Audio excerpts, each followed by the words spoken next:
Okay. Good evening. This is Angela Jameson, Chair of New Canaan's Inland Wetlands Commission, and I'm calling to order the meeting of the Inland Wetlands Commission of Monday, February the 24th, 2025 at 7:02 p.m. And today we are joined by many participants on Zoom. So very nice to see you. But please, could we ask anyone who isn't a commission member to turn off their video? Otherwise, it is somewhat distracting. So thank you so much. And now I'd like to ask Secretary Redden to do the roll call. Thank you. Angela Jameson. Present. Beth Bernali. Present. Beth Sanford. Here. Dan Stepanek. Here. Philip Williams. Here. Priscilla Woke. Absent. Don Mastronardi. Is Don on Zoom? No. I don't see him. Okay. Absent. Absent. Katie Owsley. Here. Adam Ramirez. Here. And Sandy Redden here.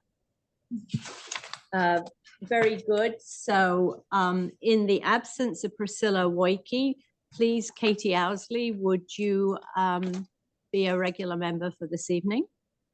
I will. Thank you very much. So our first item this evening is to approve the agenda. Any questions? If not, please could I hear a motion to approve?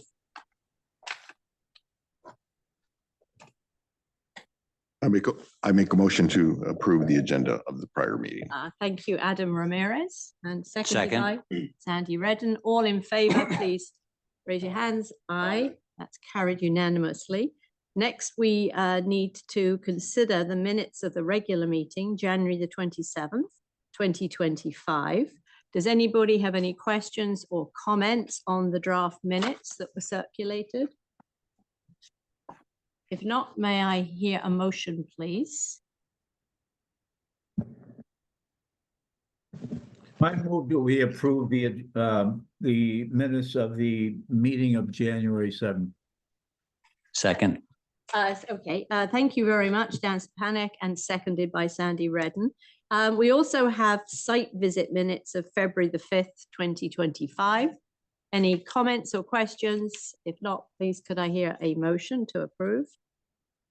I make a motion to approve the site visit minutes. Thank you, Adam second Ramirez, that. seconded by Phil Williams. Thank you so much. All those in, did we vote on the minutes of the regular meeting? No, we did We not. didn't. Okay, first let's vote on the minutes of the regular meeting.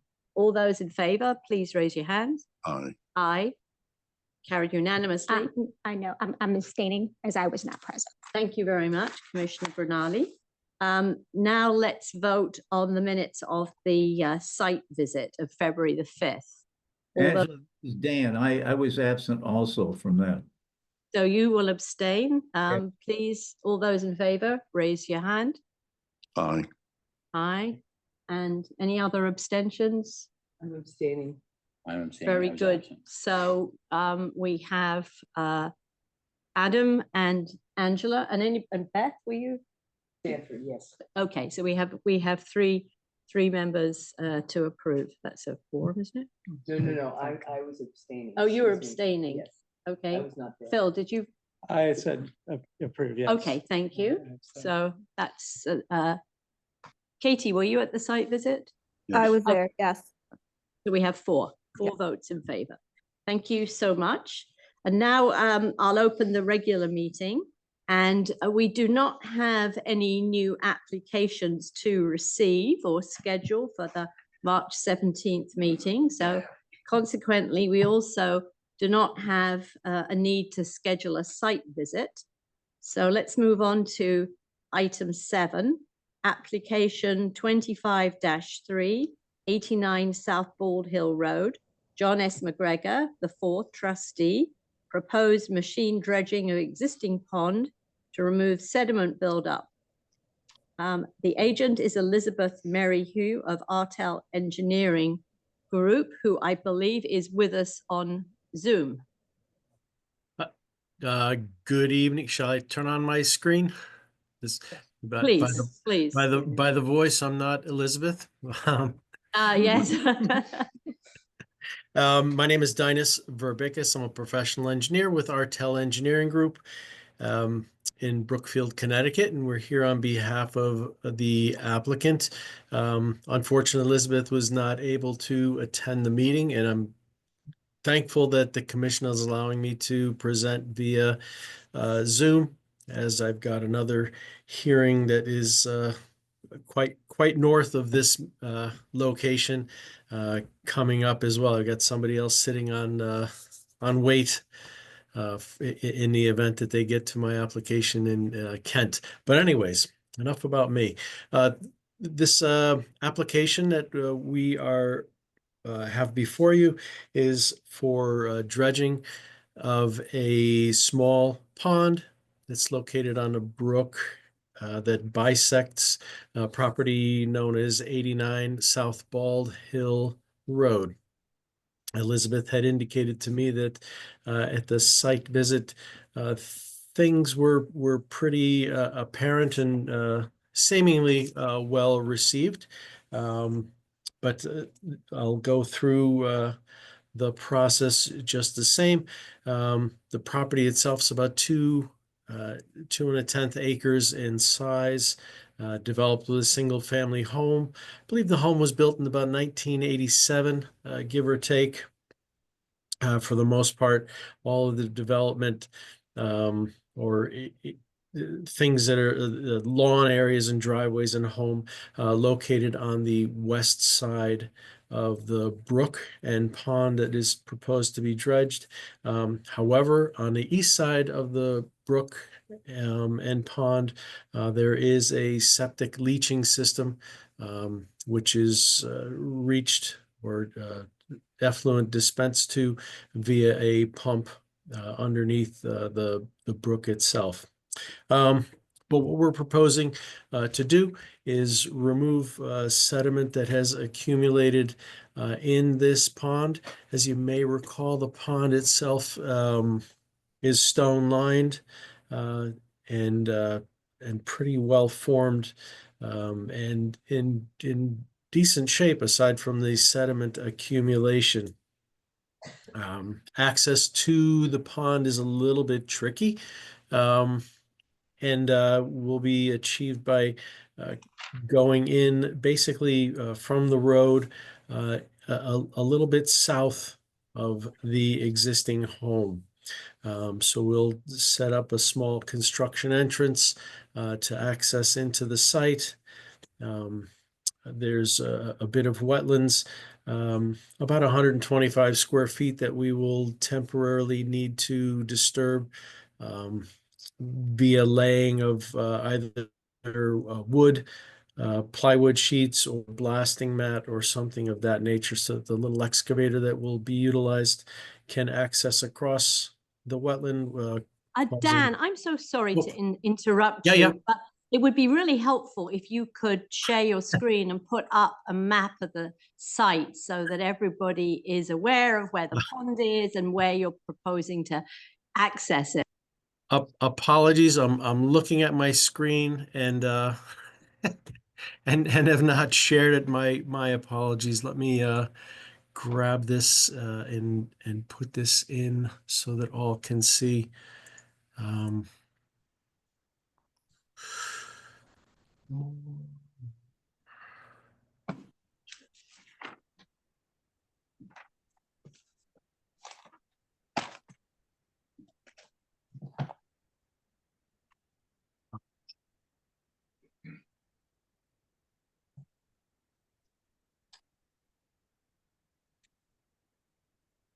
Somehow my computer savvy is not as up to speed as I wish it would be.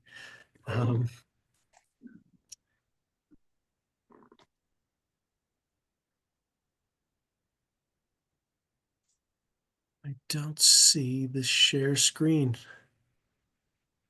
bit here. Dan, Kathleen Holland here.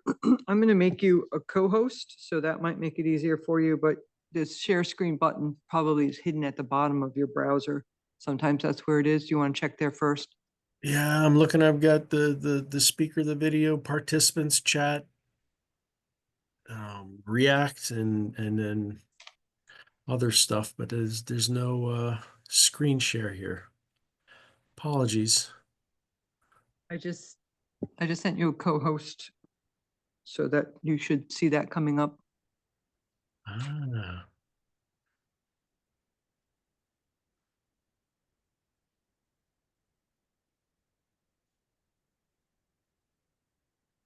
Oh dear.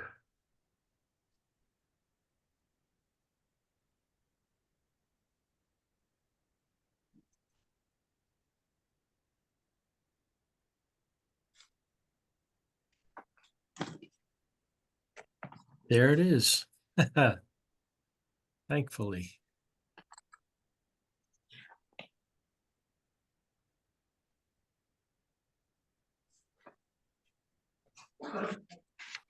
Thank you for letting me co-host. Did that pop up for you folks? Yes. Good. You're all set. Thank heavens. You can also zoom in. That would be great. Yep. And look for the controls for that too.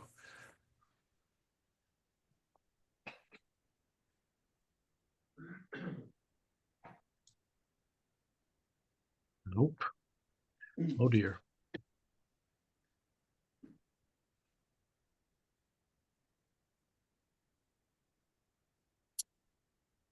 Oh, that's there. The controls are hidden under your beautiful faces on the left side. So, yeah, so this pretty much highlights at least the area in which we're looking to propose to do the work. On the right, or excuse me, left side of your screen is South Bald Hill Road, running up and down or south to north. This area where I'm highlighting now is the proposed access to the site for dredging. The home is located directly to the north of where our access is. The pond is to the east of the existing home. And then, of course, there's a patio system and lawn and so on, and small walls associated with the home itself. Our access to the site, again, we'll set up a construction entrance right here at the entryway. And as we round the bend and along these rock walls that exist on the site, there's a small section of wetland here that we're going to have to temporarily impact with either, again, blasting mat or plywood sheets or something of that nature so that the excavator can roll across without doing any damage or minimal damage, if any, to the wetland as we access in further to the site. And once we get to the edge of the brook, which courses again from north to south along this this area where I'm highlighting, we'll propose to cross the brook in this location just to the south of the pond, so we can get ourselves up and to the east of the pond so that the excavator can actually reach in and pull the sediment and materials out of the pond. And as the excavator is removing those materials, they'll spin and place the excavated materials in this location immediately to the right of the pond. At this location, the sediment and materials will dewater and compress quite a bit as the water flows out. We do have silt fence proposed along the lower edge, in fact, encircling the entire excavation, but most importantly, along the lower edge or along the southern edge where the contours naturally slope. As a backup to all this work, we do have silt fence also proposed along the entirety of our proposed access, and some hay bale or straw bale check dams downslope of where the crossing will take place under the brook. And again, along the southern edge of where all this work is proposed. The pond itself is pretty small, and the contractor estimates that by they'll need to remove 2 to 3 feet of accumulated material, sand, silt, and sediment, leaf litter, that type of stuff. And once it's removed and dried up a bit, and making it easier for movement. Oops, sorry. The intention is to then, hold on, move those materials a little bit further east and deposit them to the south of where the existing septic fields are located. And we've proposed some contours in here indicating the area that the fill will be placed on. As the area of the fill placement is a bit larger than the pond itself, the fill deposition depths will be only about 1 foot in depth across the area here. We do have silt fence proposed along the entire bottom edge of the fill package area, and that silt fence will remain in place until all disturbed earth or placed materials have stabilized. And we're proposing to stabilize these areas of the fill deposition with seed, grass seed, so that it blends in to the existing lawn that's on the east side of the pond. It's anticipated that the construction work will take approximately a week, perhaps 2 weeks, and the work is likely to be scheduled when the brook is at its lowest flow rate. So generally, towards the end of July, beginning of August, when things are flowing the least. Happy to answer any questions that the commission may have regarding this proposed bit of work. Questions? This is, Adam Ramirez. No, please go ahead, please. Oh, I'm sorry.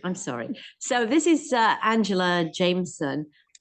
You explained how the pathway of the dredger to the pond is actually going to be over wetlands a little bit. Yep. Can you just talk to whether there are any alternatives to that, whether there's some other path that could be taken to the pond? Well, we looked at the site and how it's developed in its current condition, and this point of access seems to be the most direct and least impactful to the existing development and the wetlands themselves. And of course, any disturbance that does occur to the wetland in accessing the site will be restored back to its present condition or better. And I believe, apologies on that,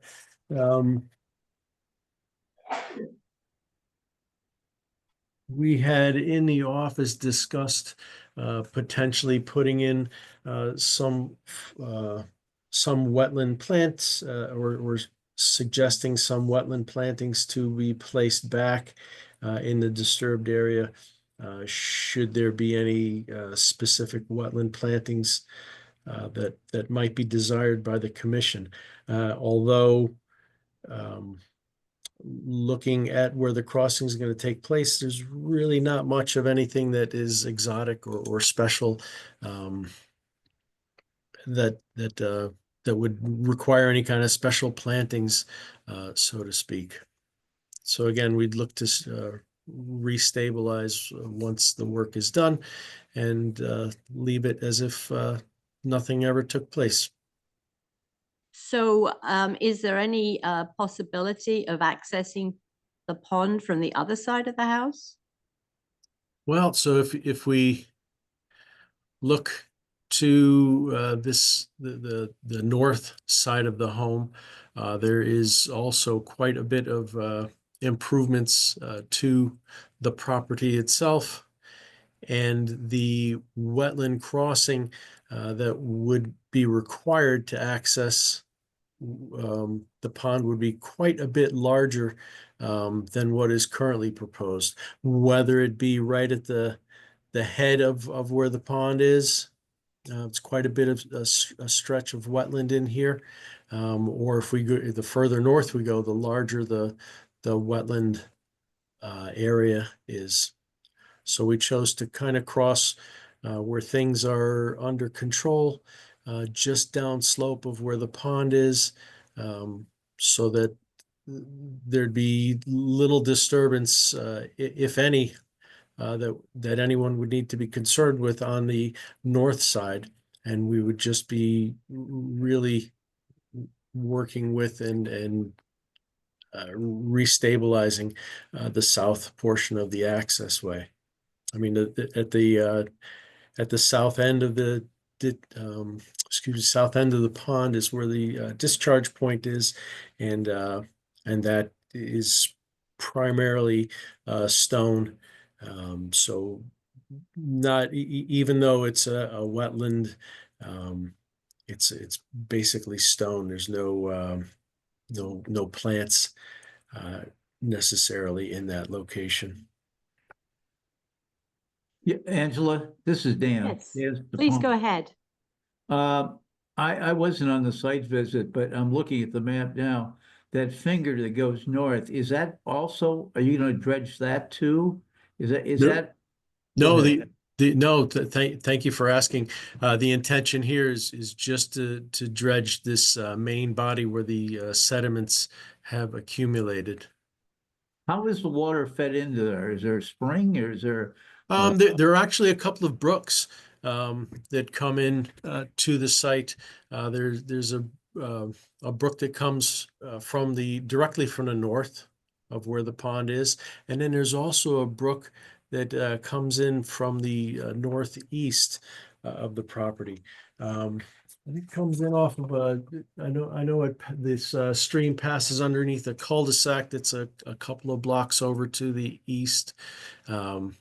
And then all of this this stream and water body eventually makes its way down to the Silver Mine River, which is the discharge from the reservoir.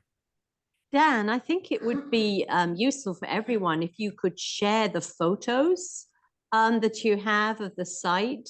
Sure. That will give everyone, I think, a clearer picture of exactly what we're looking at here. Sure.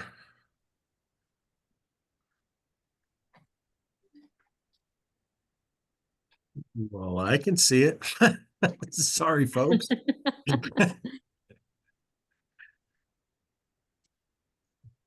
Can I not share this one? Yes, stop sharing this one and then. Yeah, maybe you have to stop sharing this one and then Yeah. start sharing again if it's not on the same file. Yeah.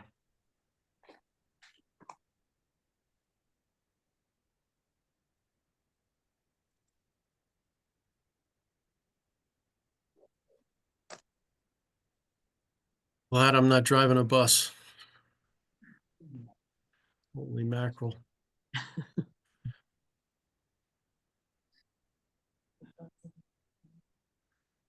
So stop share on that.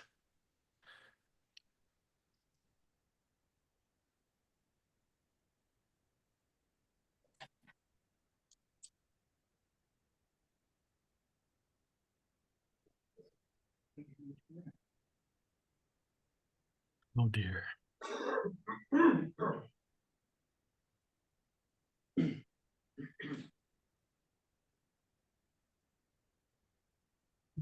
Stand by, folks.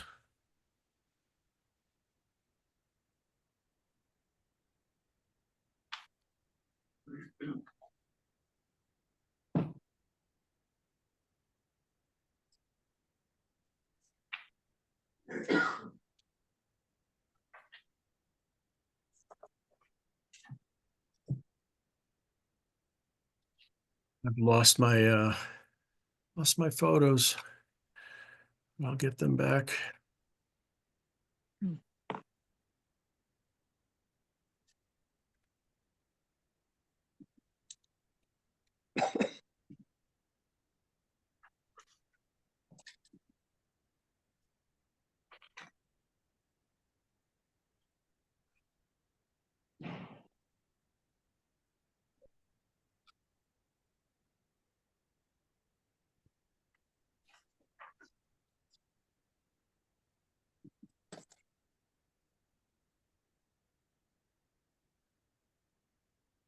Go. Has that photo popped up?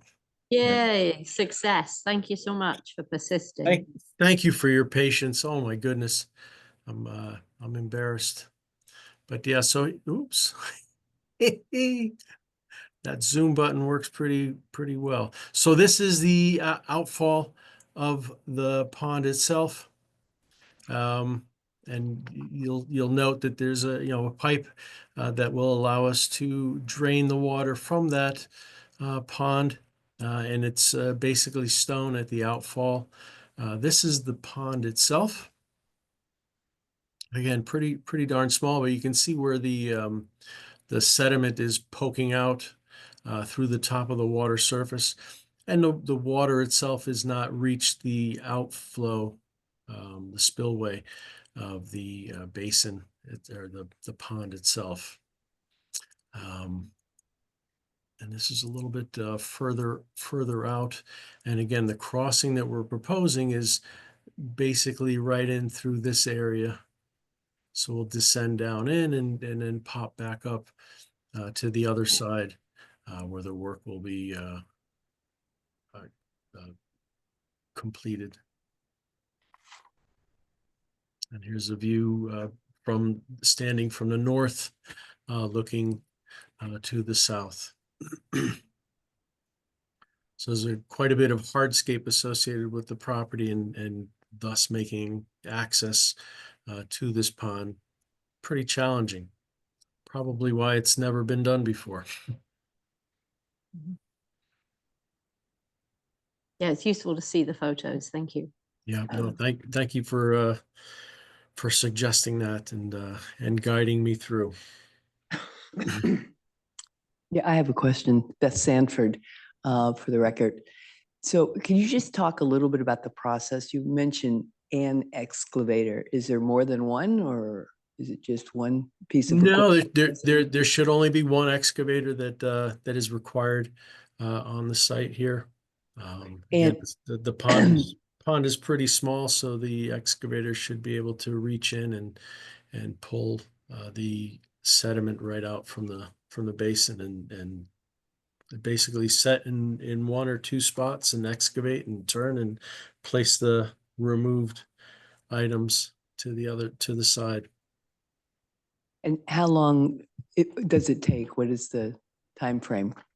Well, again, the excavator or the contractor, Candide contractor estimates it'll take about a week to 2 weeks time to complete the dredging. And does the machine leave every night, or does it stay there? No, it would stay in place, stay on site until it's complete. So, going in and out to the location, and it'll be one trip in and one trip out. So that's the only time that the wetlands is impacted, those two spots on its Correct. entry and exit to do Correct. the work. Correct. Okay, thank you. And Yeah. the other pond dredgings that I've observed completed by this contractor, he stays the course, completes the work, and then leaves when everything is done. So This is Dan Stepanek again. Is that pond lined with stone? I believe it's lined with stone the whole way, yeah. Wow. So you got to be very careful that you don't dig too deep on this pond, Yeah. right? Correct. Again, the intention here is to take out a 2 to 3 feet, depending on where the excavation takes place. The sediment, for the most part, appears to have accumulated kind of in the southwest portion of the pond itself. Hmm. That's going to be very ticklish, I would think, to operate this and to. Yeah, don't let the guy operating this computer do it.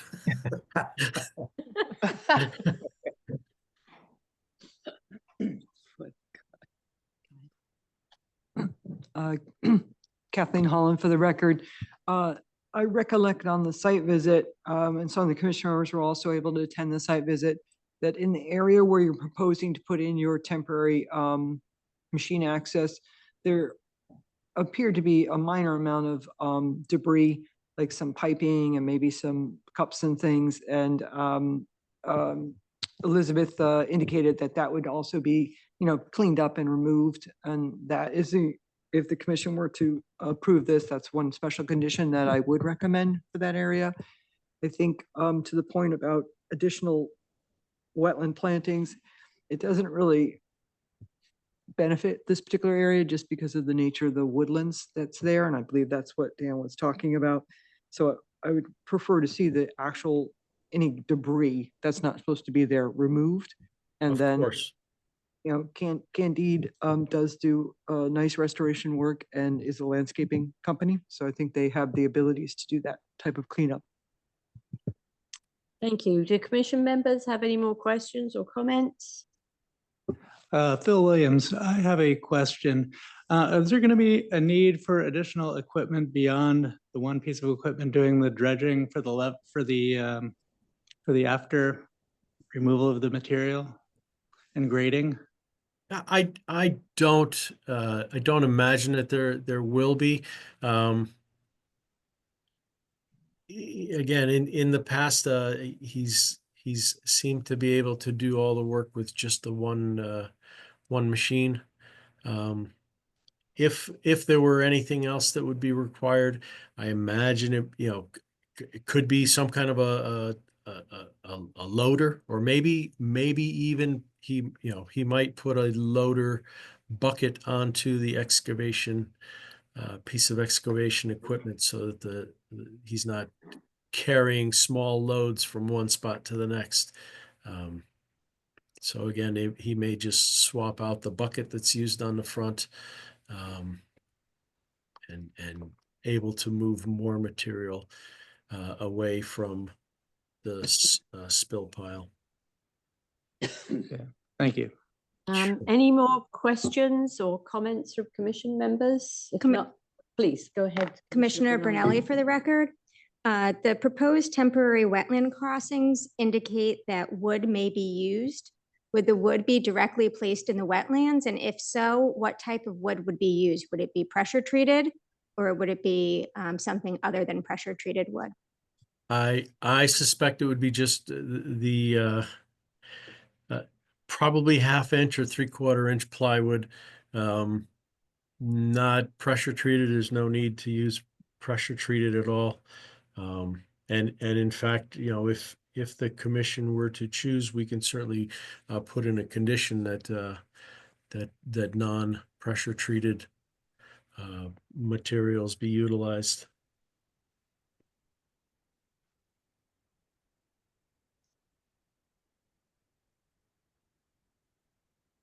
Commissioner Brunali, is that something you think would be useful as a special condition, or is that not necessary? I don't know if it's necessary. It's just there's not a lot of detail on what's to be constructed. So I was just curious as to the materials. Okay, very good. So if there are no more questions or comments, could I hear a motion, please?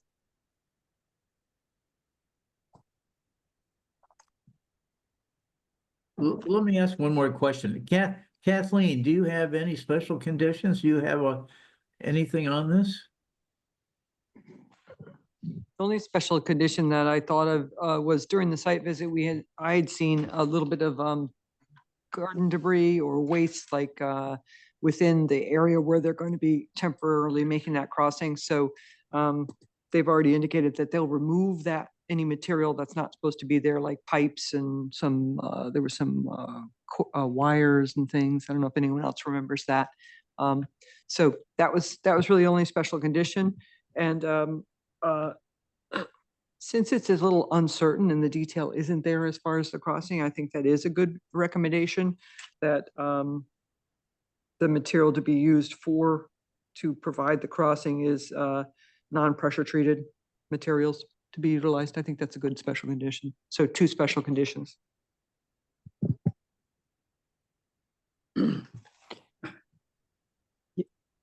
Yeah, I will make a proposal to accept the application of IW 25-3 at 89 South Bald Hill Road with the 2 conditions that Kathleen just outlined. Thank you. Seconded. I'll make a motion to second that. Very good. All those in favor? Dan, so that's Dan, Katie, Angela, Sandy, Beth, Phil, and Beth Sanford. Good. So that's unanimous of the seated members. Thank you so much. Okay, very good. Thank you so much, Thank you. Dan. Thank you for bearing with me as I navigated the computer world. And just stop sharing your screen before you leave us. I think that I've already done that. Let me just double check. Yes. You should probably just see my head now. Very good. So we'll move on to item 8. Thank you. Application. Thank you, Dan. Thank you, Dan. Good night. Application IW-25-4, 146 Own Oak Ridge, New Canaan Nature Center, Town of New Canaan. Dredge Kiwanis Pond, add pond edge, stone landing, remove invasive stand of Phragmites, spread pond spoils on site and stabilize all disturbed areas with new native plantings. Agent William Pollack, Keith Simpson, Associates, and Tigerman, Director of Public Works. So thank you very much, gentlemen. Thank you for having us. So I'm going to be very brief. I'm going to let Bill and Keith take over for the presentation, but we are very excited to come here and present this project. It's been on our books for some time. Got a little bit delayed for various reasons, COVID, others.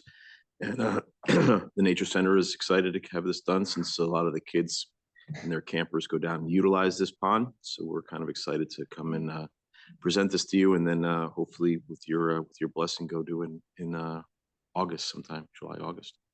So I'll let Keith and Bill from Keith Simpson Associates present, and if there's any questions, we'll be happy to answer. Thank you, Tiger. It's Bill Pollack, landscape architect with Keith Simpson Associates.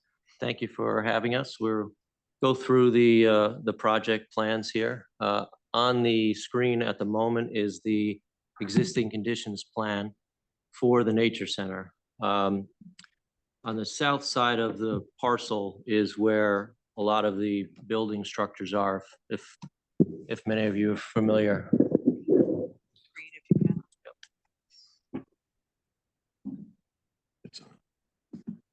There you go. That's it.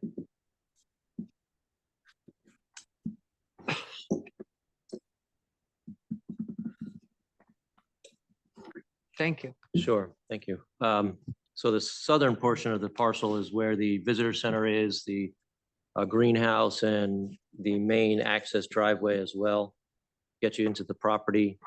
And they have other facilities there. And the northern portion of the property is mostly undeveloped, more natural habitats, including 2 ponds. You can see in the center of the screen is the Kiwanis Pond, and up to the north west is a pond called Marsh Pond. Both were constructed in the 1960s, and we understand the Kiwanis Club was a big donor to create that pond specifically, and that's why it's called Kiwanis Pond. And the ponds are located in, as you can see, significant wetland systems. There are some small streams that run through the site from the north to the south. And there's another access as well to this portion of the property from Owen Ridge on the eastern side of the property. I don't know if this arrow shows up here, but there's essentially a gravel trail that's already in place that comes in off of Owen Oak and heads right down towards the Kiwanis Pond. To the north of that trail, where we have a label existing meadow, that's a significant meadow that you can see as you drive by on Owen Oak Ridge regularly. To the west of Kiwanis Pond is an area where there is some trails and boardwalks, and there happens to be a large stand of existing invasive Phragmites. It's about 10,000 square feet or so. It's about a quarter of an acre of existing Phragmites. So we're looking to address that at the same time as this pond dredging project.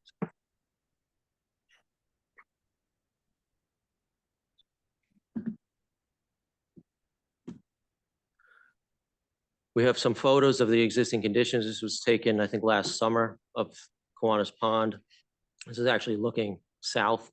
You can see that there's significant sediment in there.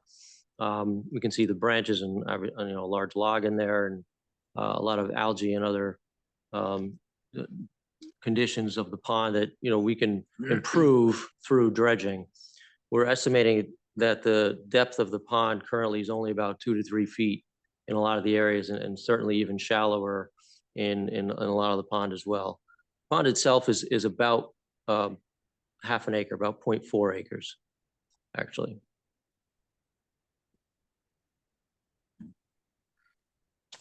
This is a picture that was taken looking in the other direction, looking about northwest in more of a winter setting.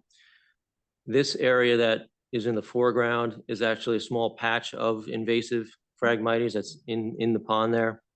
So during the proposed dredging, we would certainly take that out as well. And this is a spot that we'd like to improve.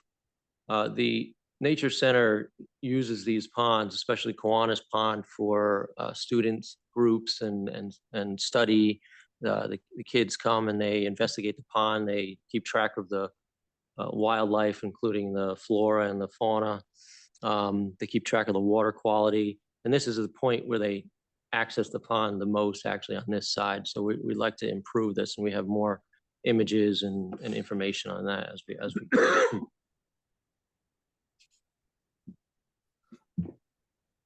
This is that area that's to the west of the pond, where there's a boardwalk that bisects that area of existing Phragmites. Again, it's about 10,000 square feet in total on both sides there. It is within a wetland area that's just adjacent to it is an upland area. It's hard to say how these Phragmites got in this location, but what they tend to spread pretty aggressively, usually underground through their root system. They also spread with seeds through the air. Currently, the Nature Center is managing them by mowing them, we think, about once a year to try to stop the spread from the seeds, but it doesn't, unfortunately, tackle the issue that they spread from underground as well through the rhizome systems. So we'd like, while we're in this project with machinery to dredge the pond, this gives us an opportunity to try to mechanically remove these Phragmites as well. This is the overall site plan. Again, Kiwanis Pond is in the center of the plan there. We're estimating about 2,000 yards of spoils will come out. We're trying to get to about an 8-foot depth for the proposed depth of the pond, which is a healthy more manageable long-term depth. It basically allows for different kinds of wildlife habitat at those different depths, different kinds of fish, different kinds of other reptiles and amphibians will be able to thrive in this pond once it's improved. It'll also improve the water quality greatly. We don't have any record of this pond being dredged previously, so it's hard to say when the last time it was actually done. On the outer edges of the pond is a built-up berm, excuse me, of earthen materials that's likely was what was used from when the pond was originally created. We probably dug it out and built up the berm on the outsides, and that's what we see. The inflow to this pond is mostly from the north. You can kind of see a stream channel there heading in. And the outflow is just a natural occurring spillway that then leads towards the west there.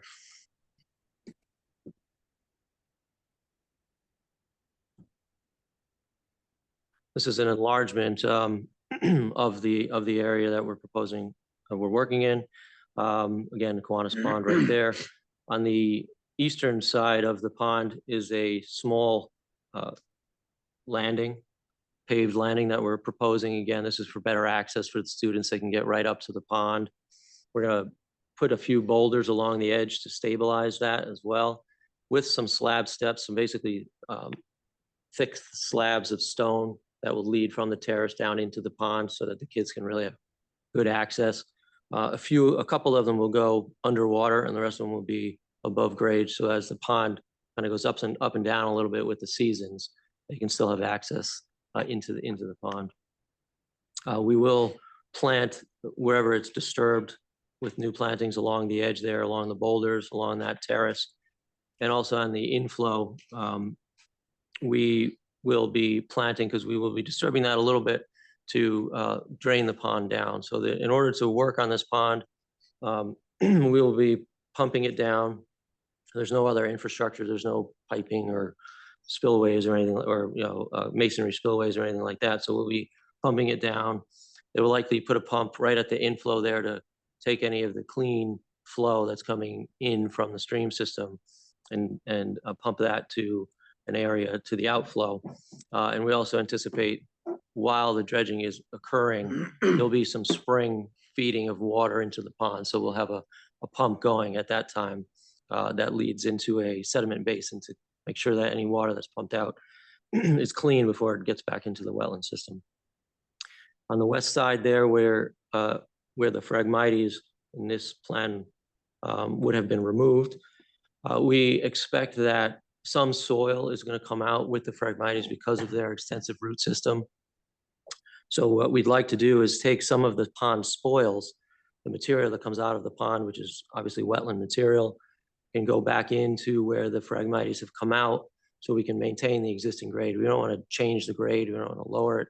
We don't want to raise it. So we want to get it back to its existing condition. So again, we have an opportunity to use the spoils from the pond. We anticipate about 900 yards from the pond will be needed to be used to bring that grade back to existing. And then that area would be seeded with a native meadow wetland mix, and then planted with trees, small trees going in, but eventually they would get to a large size. So they consist of like oaks and tulips, as well as some understory trees, some amelanchier and willows. And the part of the goal with that is the Nature Center has had a habitat study done recently, and that area where the Phragmites currently are was identified as a potential area to be reforested. And so we think that is a intelligent move for sure. And so as we remove the Phragmites and put the grade back, we again have the opportunity to enhance it with a reforestation plan. As the trees mature and as they grow and get larger, they'll also help to shade out some of the invasives like the Phragmites and any others that might be trying to get in there. So we also anticipate that the Nature Center, and then obviously coordinated with the town, to monitor this Phragmites area, because they're going to do everything they can with machines and excavators to get the Phragmites and the root systems out. But it's very likely that some will start to sprout up again the following season. Now, it should be a lot smaller and a lot more manageable. So at that point, they should go in there again, even if it's by hand, to just get that Phragmites out of there and then and stabilize that. And they'll probably have to do that for a few years. I would anticipate a couple of years at least, and keep track of it. And also to make sure the trees are maintained and that they're growing and thriving and doing what we all hope. This is our detail sheet. If anyone has any questions as they look through the plans, we have a section through the pond there as well. We just have a few photos of other projects of examples. So this is kind of like the landing that we might put on the edge of this pond, basically large slab stones set on a dry sand and gravel base, and certainly not formal at all, but it gets you right up to the edge of the pond. This is an example of a pond edge showing some boulder treatment with native plantings, and right in the center of that picture is some slab steps that you can see go right into the pond. So this is a good example of what we're trying to achieve. This was a project that our office worked on.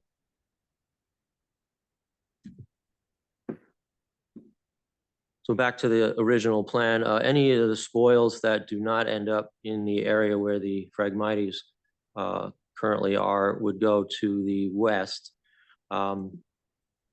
in an area that's basically cleared at the moment. And there were some trees there. The Nature Center had cleared them out in anticipation of this project, and those trees were all failing and not doing well anyway. So it gave them a good opportunity to use this material to kind of regrade that area. And so what we'd like to do, that's about an acre. So, and there'll be about 1,100 yards. We're thinking that would go into that area that would be regraded. So it'd be a gentle kind of grade. It wouldn't necessarily be that noticeable. And that would be seeded with an upland meadow seed mix to mirror the existing meadow to the north. And so the Nature Center has done such a nice job with maintaining that meadow. We look forward to this new area to be maintained as well. The construction is anticipated to happen later this summer, if possible. For one reason is it works really well from a timing standpoint for this type of work. Obviously, that's our sort of dry season. Most of the August, September is about as dry as we get in Connecticut. So the flows are less, the chances of rain and storms are less. So the water management is much more manageable, I should say, during that time of the year. It also happens to coincide with the more quieter times from the programming of the Nature Center. They are pretty busy, as you might imagine, with all their programming and school groups and preschool and other activities. August, they don't really have a whole lot going on, and they would work around the construction schedule if it bleeds into some of their other programming. It's probably a good 4 to 6 weeks of work in total to do the work, to dredge the pond, remove the Phragmites, reestablish the areas, and then grade out the spoils closer to Oak Ridge as well. I think that's as most as I have. I don't know if Keith has more to offer. Well, I didn't. Bill's covered the program very well. I just add a couple of dimensions which come to mind. One is that this wetland system in the middle of the Nature Center is probably the most important educational area as respects wetlands for the young community of town. So if we really want them to see wetlands, experience wetlands, respect wetlands, recognize how exciting and interesting they can be, we don't think there's a better place to be working in than this particular location, which gives us a lot of excitement in doing the project. The second thing I would just say is that Phragmites is a huge problem. And have had some experience in tackling that. The cornfields, so-called cornfields in Waveney at one point or other had extensive Phragmites in it. We actually dug up the entire area and exposed the rhizomes, the roots, as Bill was talking about, and dried them out in the sun and killed them and then carted them off. And I think we did that, and there has not been a reinvasion of Phragmites. So when Phragmites is on a property like this, they're not going to get better. They're going to get worse. So we think that this is the time to nip that in the bud. And we've done it before, and we'd really like to do it again this time. So I think that's, we'd love to answer any questions you may have.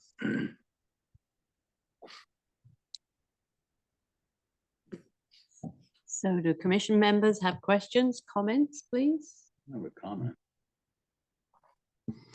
Commissioner Redden, for the record, I was writing down questions, and Bill, you answered all of them before you finished. So I think you did a really efficient presentation. I appreciate it. I think this is going to be beautiful.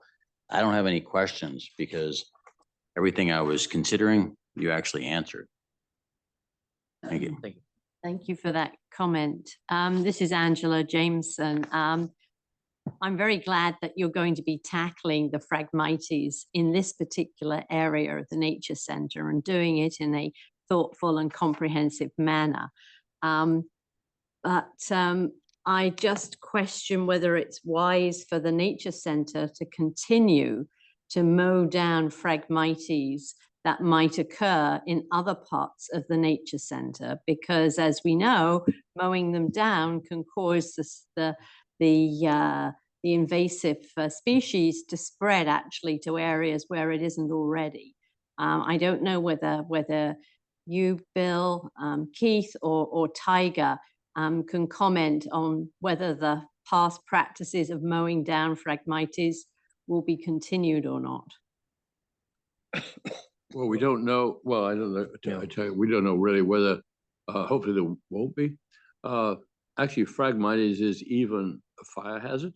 There've been areas where we've known about large areas of Phragmites, and it ignites easily, and so there's a lot of reasons for us to move in on Phragmites.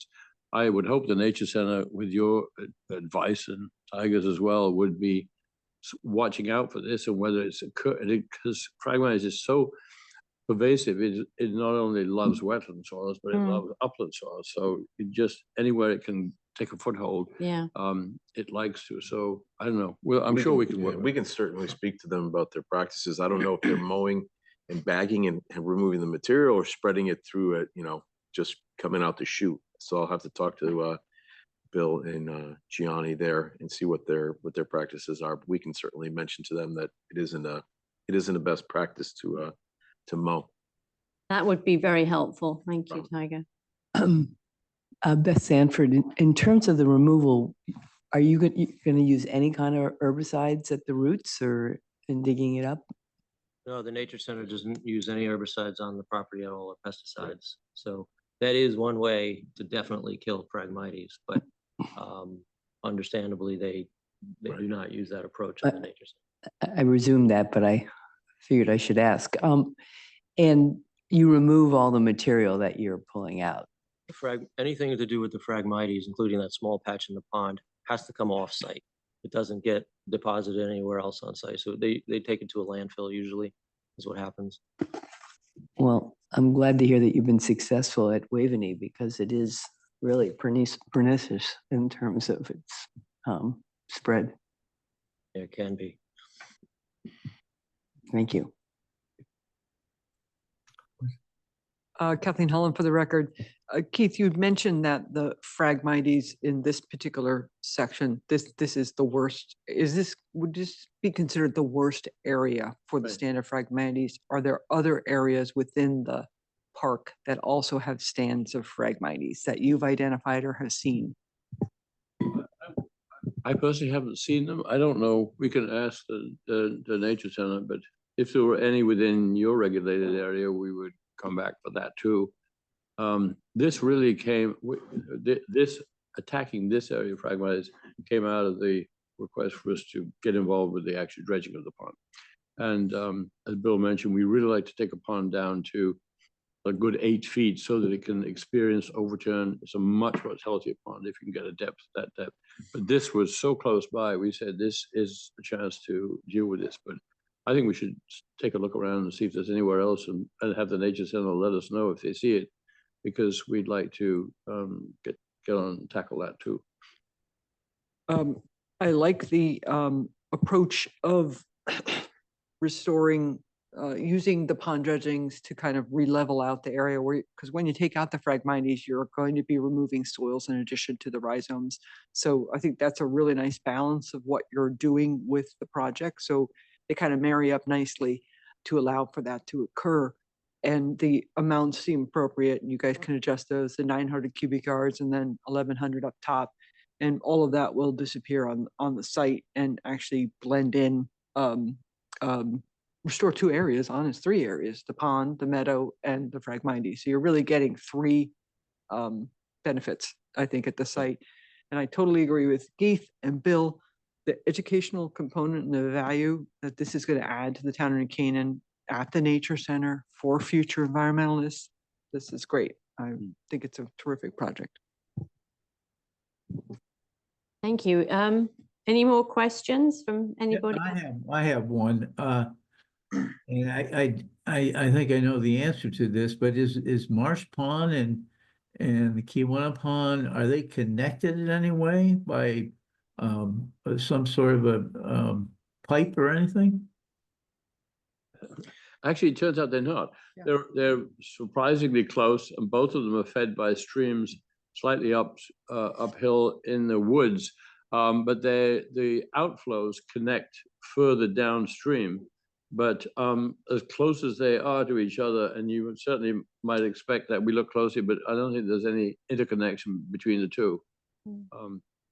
So it's really an independent little pond. The only other thing that came to mind is that the only thing that's getting taken off, once we're in there with the equipment's not going to be coming in and out and so on. But once it's in, it'll do all of the dredging and all of the spreading, and then, you know, go out. The only thing which will be going out will be containers with the Phragmites, roots of the Phragmites in there. Yeah. Does the Marsh Pond have a Phragmites problem also? Not that we know of. No, certainly nothing, nothing like that area next to the Kiwanis Pond now. Kathleen Holland for the record. Bill, you had mentioned a habitat study that the Nature Center had done. I don't know, did that actually come in as part of this project? And is it available, and can we have it as part of this project? Because I think it lends to your reforestation of replanting of that area. Sure. If it's a It's public, available, and Oh, great. we'll make it part of the record yeah, for you. terrific. Thank you. Any special conditions that anyone would like to suggest? I just had, because of the replanting of that area, that's going to be done once the Phragmites are removed. The condition that we typically see when there's a landscaping plan is that the landscape architect shall provide a final report upon completion of the native plantings to verify compliance with the plan. So I don't really have time periods around that, but typically there's usually a couple year, or a couple seasons. Maybe I'll defer to you guys on a recommendation of what you think would be appropriate for the initial planting and then the trees maturing to a certain level. That would be that's one special condition that I thought of as we were thinking about this project.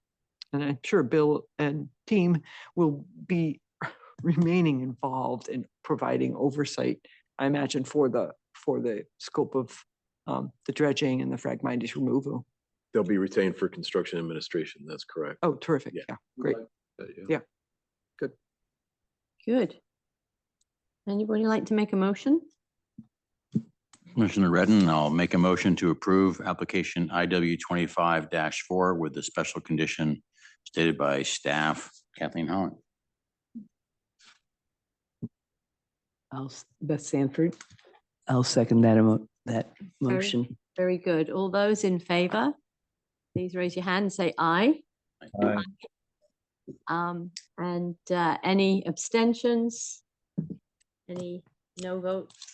Nope, so that was passed unanimously. Thank you very Thank much. you very Appreciate much. it. Thank you. Good project, thanks. Thank you. Now let's hope for a dry August. Right. Good, that's exactly what we need.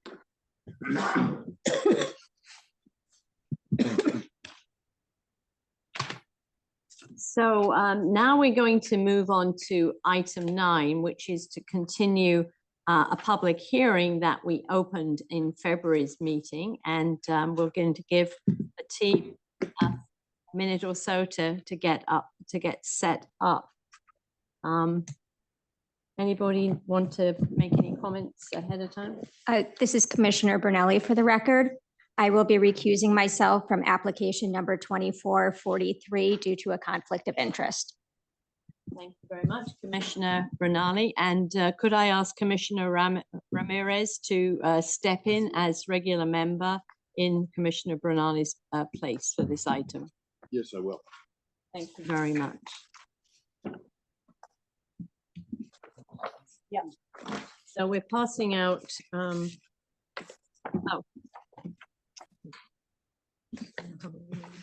Yep. You're good. Okay, there's one more if anybody needs it. We're good.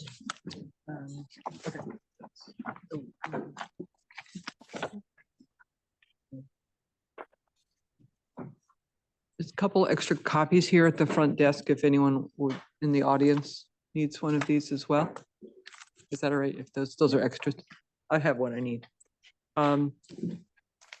So, Sorry. I'm sorry. Kathleen Holland for the record. I just wanted to let the commission members know that in the room tonight, we also have Maria Coplet, our town engineer.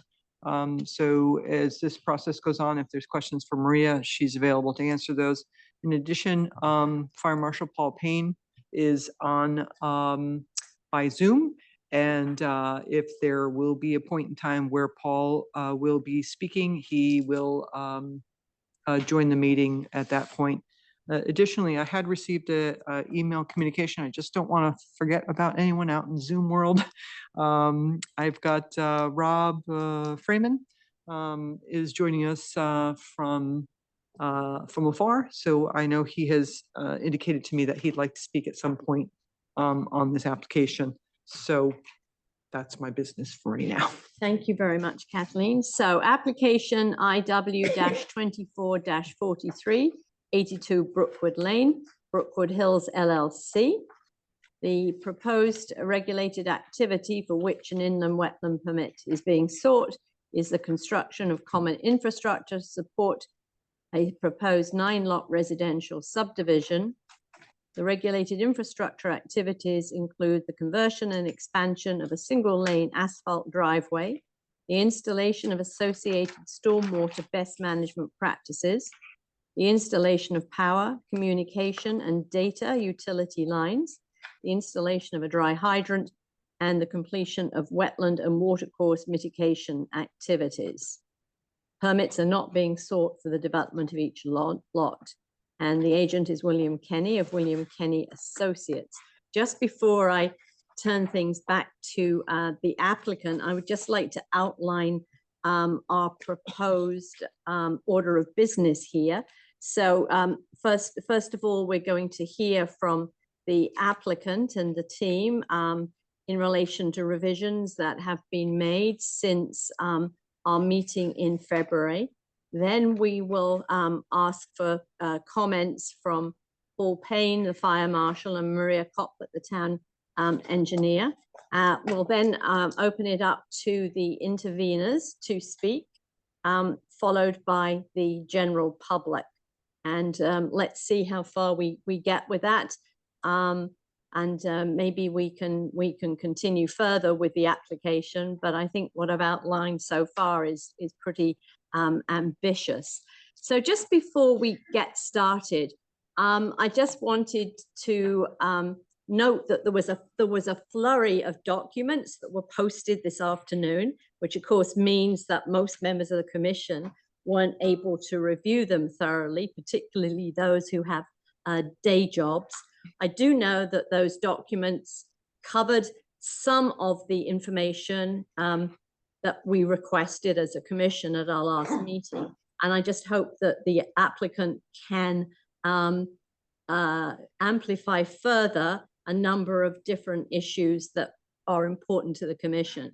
So we requested that the applicant look at alternatives, including the possibility of access of lots 5 and 6 from the driveway at the end of Brookwood Lane, whether or not access of lots 8 and 9 through shared driveways or a driveway along the perimeters of lots 1 to 3 would be feasible. We'd certainly like some more clarity, please, on the feasibility of a 14-inch driveway and which sorry, not in 14 foot. That would be interesting, wouldn't it? 14-foot driveway, and which sections of the driveway on the current plan are 14 feet versus 18 feet. There's been a lot of back and forth, I know, on this subject since our last meeting, and it's all a tad confusing. Thirdly, we would like to have some feedback of the alternative of using the existing driveway in lot 7 as a general access from Brookwood Lane with a curve just before the access point. And we can elaborate a little more on that if you need us to. We'd like some more information, please, about the dry hydrant and the ability of fire trucks to use easily, including their turning radius. And we also note that we don't seem to have on the plans that have been submitted the fire systems. So hopefully that laundry list is somewhat helpful. And now I'd like to turn it over to the applicant. Thank you. Amy Zavatakis, Ruchi Law Group, for the applicant, Brookwood Hills LLC. I'm joined by Adam Scher and Jim Hoffman from who are representatives of the property owner, as well as Len DeAndrea, the project engineer, and Bill Kenny, the wetlands consultant. And just one thing I will ask is, you mentioned some documents that were filed today. I did just want to make sure that everyone did receive. I submitted a letter as well as a tree assessment from Mr. Kenny. If anyone didn't receive those, I do have copies that I can pass out. The documents were received electronically.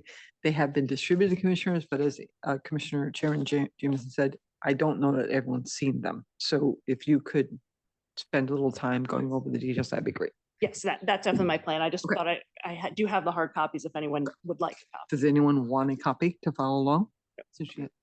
Yeah, good. Yes. Yeah. If you have them.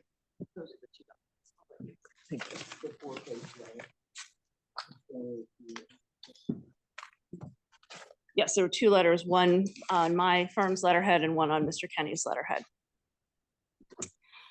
So you all are aware of the site, having done the site visit and us having spoken about this last month. We have an existing 32-acre parcel on Brookwood Lane. To orient, the top of the map is west, the bottom of the map is east. It's currently improved with a number of structures and a driveway system. You can see the existing driveway system we've highlighted in red on this particular slide. So the proposal that you have before you, the proposal we brought forward last month and the proposal you have now uses the eastern portion of this, for the most part, the eastern portion of this existing driveway. We did, in consultation with the fire marshal, we felt that we could reduce the width of the driveway. And of course, there has been, as you noted, some back and forth that perhaps we shouldn't narrow it down quite as much as we did. Candidly, what we set before you we really did always want to keep the driveway at 18 feet for as much as we can without impacting the wetlands. So this is the current proposal that you have in front of you. And then this, and I'm going to get a little closer to this so you don't feel like you need to kind of try to squint at it, but this shows the red, the old driveway system, wherever you see sort of red lingering out there, that's all to be removed. Blue is the driveway that we're proposing to use. So what you can see is, as you come in off of Brookwood Lane, that angle is slightly changed from the current entrance that was to smooth out the curve as you enter the property. It then veers away from the wetlands, which are to the west. So in that section, we can have the driveway be 18 feet wide. As we move along between lots 7 and 8, you'll see that there does come a bit of a choke point where we start to taper down in the width of the new driveway. Yes. Mm-hmm. Excuse me, having trouble turning the mic on. It might be helpful if you could use your arrow or cursor just to indicate where the driveway goes from 18 feet down to 14 feet. Right. Thank you. So can you see it? Can you see the big hand there? Okay. So we've got, if you can see, 18 feet, and then it will taper down in this area to about 16 feet. That's approximately 200 feet of length where it is narrower than 18 feet. And that's because we do have wetlands on both sides. Then as you continue along the driveway. I'm going to interrupt you for 1 second. Please. Commissioner Redden with a question. So please go back to that other slide. So I don't see in any of the materials that you've given us, I had asked about the curve, and I know that someone had said the fire marshal had recommended, and when I challenged that, someone had stepped forward and said, actually, that's a mistake. The fire marshal did not, which was good. So if I look at your screen, I guess north. So if I'm looking west, the top of the curve where the number 18 is. And then I look at the red is existing, correct? The red is existing. And they overlap at the entrance. So if I come in the entrance and I have a very shallow radius and I can match that red instead of going out to the west into the wetlands, we'd asked why you couldn't do that. And I still don't understand why we can't do that. Okay. So I think to clarify, the change to the angle right at the entrance was, I do recall there was a little bit of back and forth, but that was for the fire marshal. This sharp angle was not appropriate for the fire trucks. So that's why this is flattened as opposed to going up and then down. Right, but let me clarify. Where your cursor is right now. Yep. If you go in and just go down and connect to the left, right? Right. You can go up to the right currently, but if you go down to the left and connect to the red, you're not doing that entire loop that's blue right there if you're connecting. So you're nice shallow angle. So I think it's so that you could make lot 7 larger. Don't know, but these are all oversized lots. They're all 4+ acres. It's 2 acre zoning. Is that correct? Yes. No, they're not all 4+ acres. Some are closer to 2 acres, but some of the largest ones are up to 4 acres. So I think there's a lot of extra construction to build that big loop, regardless of widening the road where you need to per fire code or fire marshal's request. I just don't understand why that doesn't just come in right there. We did ask, and we asked for an alternative, and I thought you were coming back today to show me why that worked or didn't work. Right. And in that area, there's a tree to the east of the driveway that we are trying to maintain. And I can have Mr. DeAndrea speak to this with greater detail if you'd like, but there's a tree So to the the east west. is below the red. I'm sorry. To the east, my apologies. Right, so the Below east on the driveway. screen is down Yes. So and the west is up. tree North is to our right, correct? On this, to the north is to your left, my the right? side. Yeah. Okay, So there are trees here that we're trying to retain. And also, as you look through here, there's no wetlands in this area. okay. So then we do join up with the existing driveway where it crosses through the wetlands.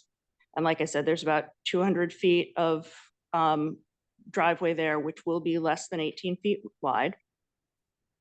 Then as we continue into the property, we're able to expand back to 18 feet wide, go past, this is the easement to access the dry hydrant. And we have confirmed the turning radiuses will work in that area. Mr. DeAndrea and Mr. Payne have been speaking quite a bit about this, and we'll be going out to the site to really mark everything out. But we have been having those conversations. So then as you continue past that dry hydrant access, we continue with a 18-foot wide driveway. And then we get to the next point where we have wetlands on both sides, where at that point, we are only have 2 more homes. And at this point, for a short stretch, we do taper back down to 14 feet. This is also the area where the current driveway is 12? the current driveway is 14 feet. It is, So okay. it tapers back down to the width of the existing driveway. Thank you. This is also an area, I'll just point out, where we have this new wetland basin on the westerly side of the driveway. So then as you continue along, you'll see that as we go through the wetlands, we're at the existing 14-foot width. And then we're able to open back up as we get to the circle, which will have the rain garden in the center of it as well. So that, I think, can show I'm sorry, I should have said, for this length, where we do have the 14-foot width is approximately 350 feet. And I'm using approximations because, again, it's not just going to go from 18 straight to 14. There's some tapering as we get down. So what happens? Old road there is going to be removed. What's left going? Yes, all of the old road that goes down on the 2 sides, that's all to be removed. So what happens now, if you look at Mr. Kenny's plans, with the new tapering that we've been able to do with the driveway, and to keep it only at 18 feet where we are not impacting the wetlands, we are taking down in our original proposal, we had 4,000, almost 5,000 square feet, about 4,700 square feet of impacted wetlands. We're now down to 550 square feet. And that is just right here. In this area, we have a area of boulder demarcations along the side of the existing roadway. So that is the only area where there will be wetlands that will be eliminated. And again, it's just 550 square feet. Meanwhile, as opposed to the wetlands elimination, what we are proposing is quite a bit of wetlands rehabilitation. You can see up in this area, just like I said, we've got this new wetlands basin. We also have an area further to the west where there is an area that comes out of the existing pond that at some point some prior owner piped. We'll be restoring that entire water course as an open water course. In addition, this is closer to Brookwood Road towards the beginning of the driveway, there's an area here where there'll be extensive removal of asphalt, and in fact, we will be restoring the wetlands and adding a new wetlands buffers. We'll be providing 14,300 square feet of wetlands restoration. So as compared to the minimal elimination, we're proposing quite a bit of new wetlands and additions to the area. I'm sorry, could you just repeat that figure of the wetlands addition? Addition 14,300 square feet of wetlands restoration. Okay, thank you. Okay. So I think with the minimal impact as opposed to all of the additions and improvements to the wetlands, and I think I also sort of skipped over, Mr. Kenny spent a great deal of time going through the existing wetlands on the property with you during our first meeting, and you'll recall that particularly the wetlands on either side of this existing roadway are not high functioning wetlands. They're very degraded as it is. So our proposal will improve this area. You'll also hear from Mr. DeAndrea with the stormwater plans that are going to be put in place. It will improve the water quality. It will also retain more water. We'll be able to open up this area and accept more water onto the property, and we'll have a stormwater retention. So this will all be an improvement over existing conditions.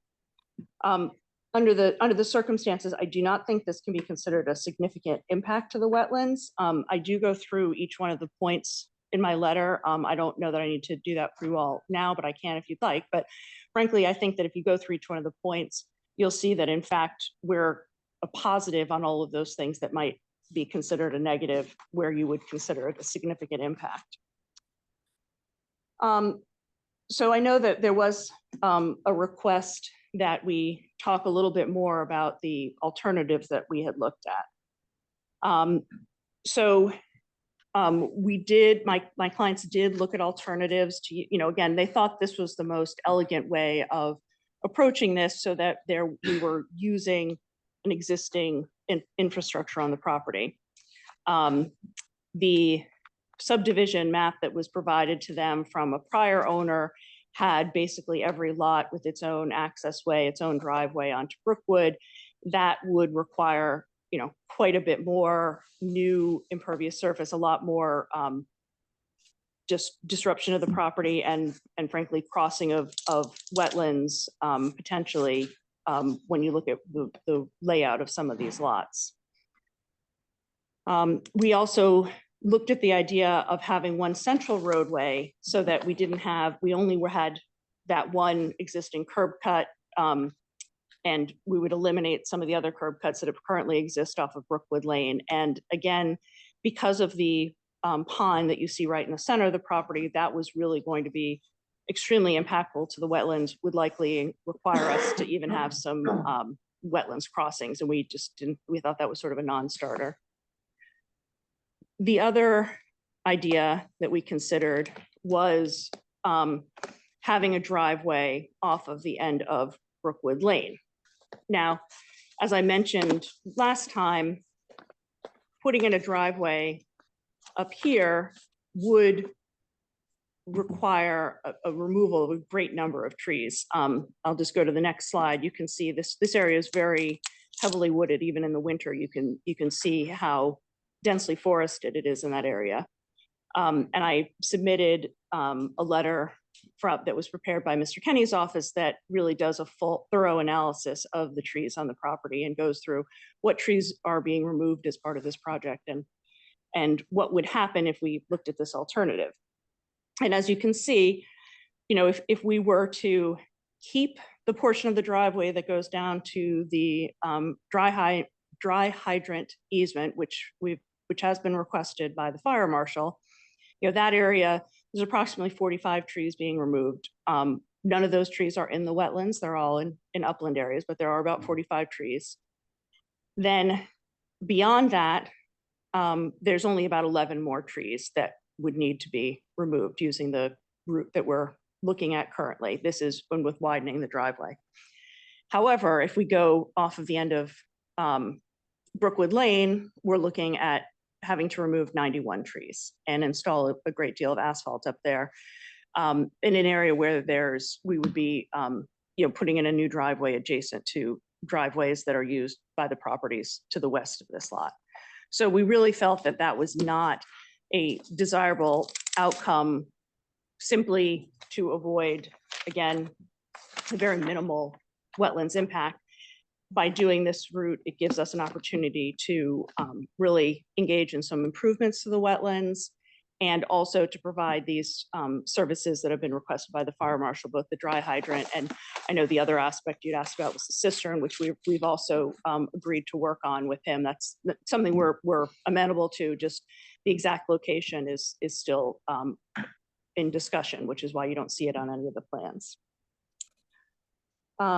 So I think that, you know, this really explains why we sort of ended up where we are. I do think that the alternative that of narrowing the driveway to 16 feet and then 14 feet in those two points is a good idea, an improvement over what we came in with last month, where we simply just were at 18 feet the entire length.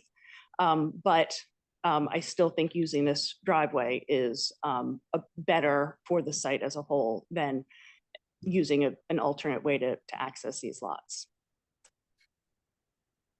So that's really my overall summary. Unless you had other questions for me or for Mr. Kenny, I did want Mr. DeAndrea to talk a little bit about the stormwater and water quality. Well, I think we will have questions. Whether we want to, do we want to ask questions now of Amy and Bill, or do we want to wait until we've heard from the engineer? Yep. Now, why don't we hold our questions then until Mr. DeAndrea has presented? Go back to the beginning. I just want to touch on this front part here again. Do you want me to do you want me to do that plan, or do you want me to do this No, plan? I think this plan is okay. Okay. Too. I think okay, well, we're bringing up the screen. My name is Leonard DeAndrea, Connecticut professional engineer with DeAndrea Surveying Engineering PC. We've been involved with this property for quite a few years, and we represent the applicant tonight for both surveying services and engineering services. I'll jump right back to the beginning here, the entrance, since you brought it up. We looked at bringing it farther away. It would not disrupt our building envelope, but we kept recognizing this 40-inch oak. The other thing we recognized is there are two twin 18-inch drain pipes that exit right around, or kind of opposite the 18-inch oak. So, right, so if our 18-inch oak is right there, I believe, and that's the location of the 18-inch pipes, and it drops down on its sides.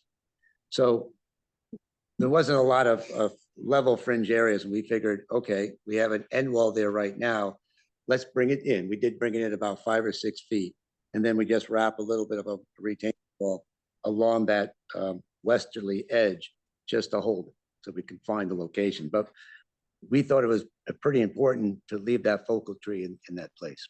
And then right beyond that is we have our first infiltration system where we collect runoff coming from 2 different directions, infiltrate it, and then release it after we meet our water quality and our volume and standards from the drainage manual. We looked at the driveway. We talked about that already, accessing the upper lots, and it's a long ride. It'd take about 1,100 or so, 2,300 extra feet of driving to get to those lots up top. And then when you get to the access way, just like what was mentioned, you start to do a lot of grading because there's some slope in there. You take down a lot of trees. And we look back at this alternative with the driveway that's existing there. It's a perfect location because it delivers you today to the location where we can access lots 5 and 6 quite easily. So we just keep coming back to utilizing this existing driveway, which is at grade. So it doesn't interrupt any wildlife corridors, migration, things like that. And yes, we're going to have to rebuild it at some point in time, but not in the sense where we're going to go down there and dig deeply and then reconstruct it down to a depth of 18 inches or 24 inches. It's just a matter of taking off the surfaces that get damaged, shifting it because we're trying to now find the best place for the driveway in itself. So maybe there's a shift of a few feet here and there to give us more space between the driveway edge and the fringe of the wetland. Again, when you look at the sheets 12 through 14 in that set, you don't have to jump to them though. What you can see there, if you look at those closely, you'll see on the top of the sheet is the plan view. sheets 12 to 14 of Mr. DeAndrea's civil engineering plans. Right. And you just, when you get a chance to look at that, look below at the profile. When you get down to around 4+50 or 450 feet into it, you're going to start to see that with this redesign, we've tried to maintain that grade as close to the existing pavement as we could. It might be a variation of a few inches here and there, maybe a foot, but nothing great.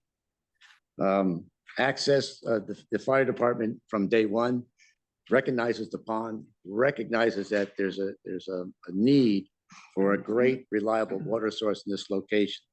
So I think you'll hear from Fire Marshal Payne tonight that being able to tap this source, the pond that we have, would be a great opportunity to serve the new houses that we want to build, but also to serve the neighborhood. And to that point, this is why the discussions continue on to say, well, that's great, but if you could also give us something else out on the road, that'd be appreciative too. So we left it today that we want to continue the dialogue with the fire department. What we did do in the first application was 18 feet because that was the width that would be, that we thought would be required by the subdivision regulations. The fire marshal wouldn't have any concerns with an 18-foot width. When there was some pushback by this commission, we looked at alternatives. So could we reduce that? And that's where we had this little bit of a miscommunication where we felt that 14 foot would be fine with them. Not quite the case, I guess. So then we said, well, that's fine. We have to respect the sensitivity of the environment that we're traveling through. But at the same time, we have a great length of the driveway in this location, 1,600 feet, where we have the opportunity to give you a full 18-foot width.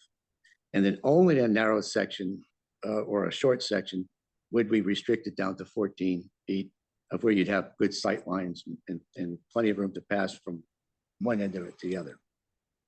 So as of today, we want to continue that dialogue with them and say, okay, and with the applicant, away from the wetlands, where can we get the 18 feet that we've been talking about? And that's been that diagram that Amy has displayed for you tonight that shows how one overlays with the other. Okay.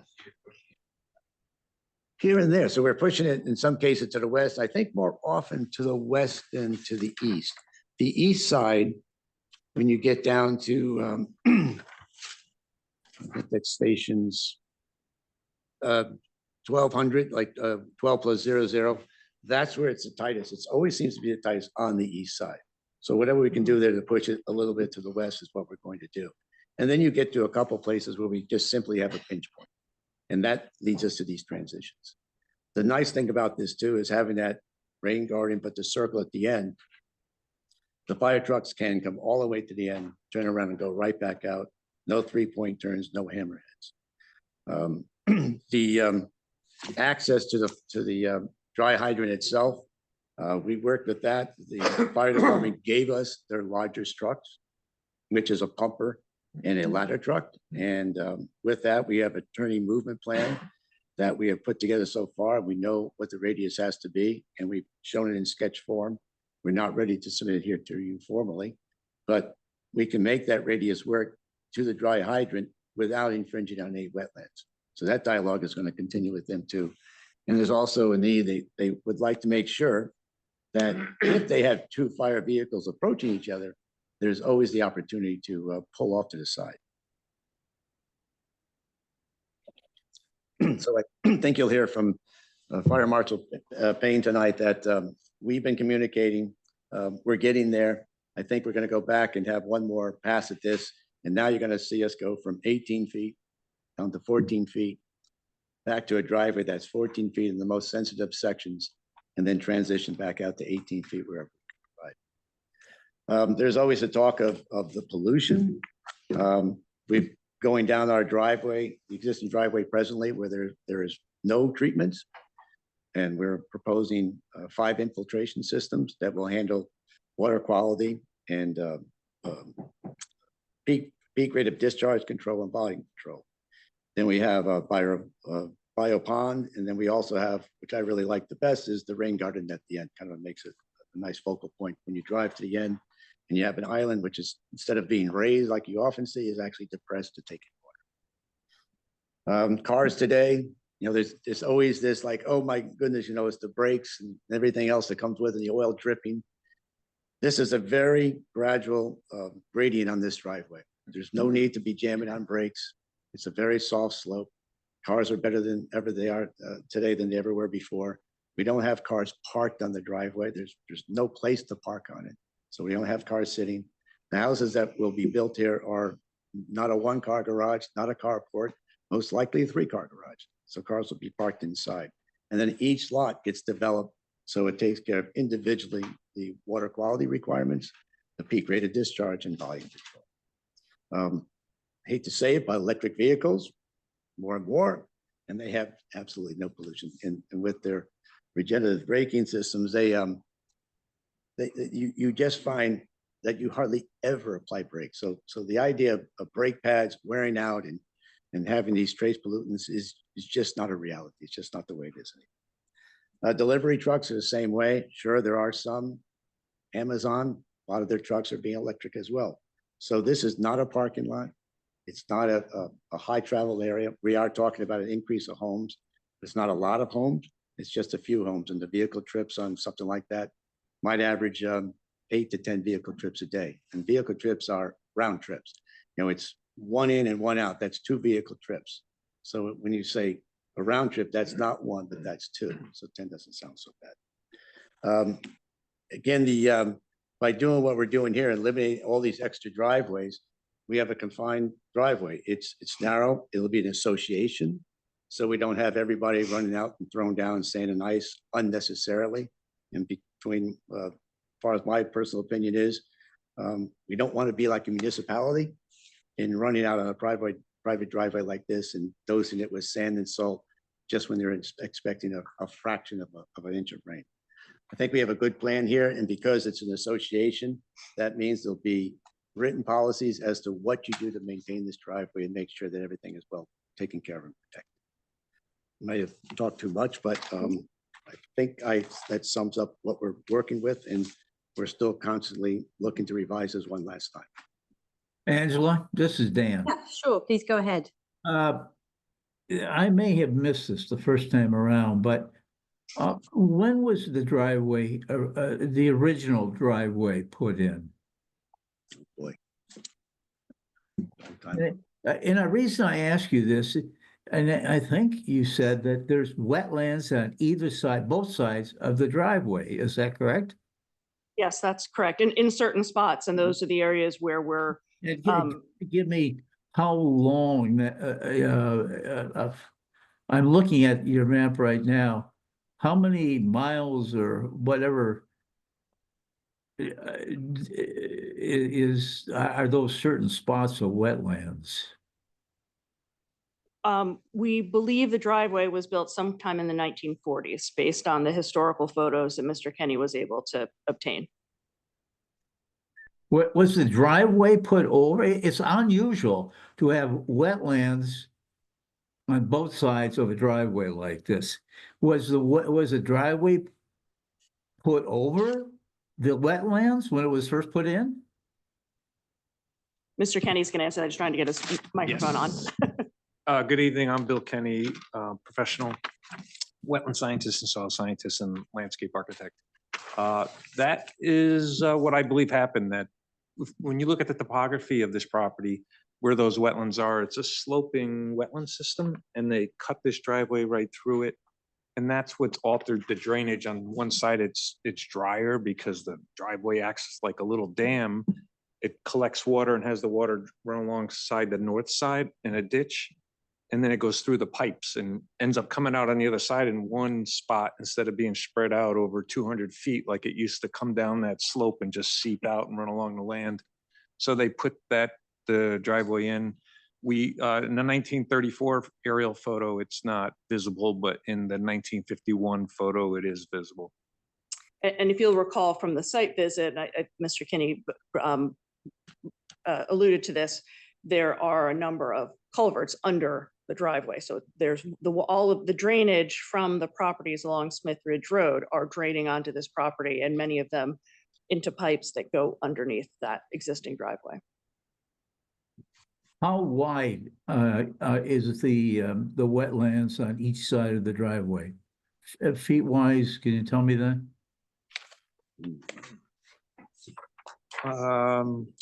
Could you provide some more clarification on that when you say why? Well, I understand there's wetlands on each side of the driveway, is that right? And I'm just wondering how wide those wetlands are on each side of the driveway. Okay, on the uphill side, between, as you get south of lot 9, that's where I think where most of the discussion is. On the uphill side, there's a good length of it where the wetland is only 10 feet wide or so, where it's more of a drainage ditch along the side of the driveway. At the northern end on the east side, upland hillside, the wetlands are good 50 feet wide. Oh, that's a wide wetlands, boy. Well, and then on a downhill side, the wetlands continue down to the flat area, into the central portion of the property. And into this area where we'll be rehabilitating and adding taking the pipes away and putting in the water channel. Right. That. This is Angela Jameson. Mr. Kenny, is it fair to say it would have been better for the wetlands had the 1940s driveway never been built? They would be in better condition today. Right. So, I mean, what we have to grapple with is, yes, there's been some degradation because wetlands were not protected in the 1940s as they are today. But do we want to add to that potential degradation by seeing a wider driveway through significant swathes of wetlands? That's, the issue before us. Right. And I think that's what we're trying to respond to by actually not having a wider driveway where we're going through the wetlands.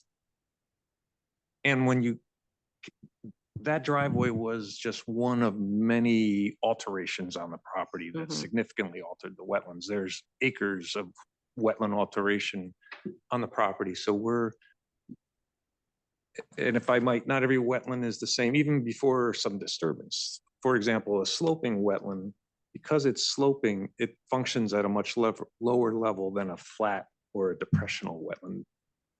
That flat or depressional wetland holds water, which helps with water quality improvement, flood protection, and things like that. So just by, even before that driveway went in general, it would be a lower quality system compared to a flat system. So we have a great opportunity at the north end of the property where they filled in 14,000 square feet of a flat depressional wetland.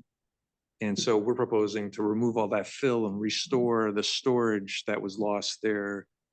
There's Japanese knotweed growing in the fill. And so we think that you could do great things eliminating all the development on the property and improving the wetlands.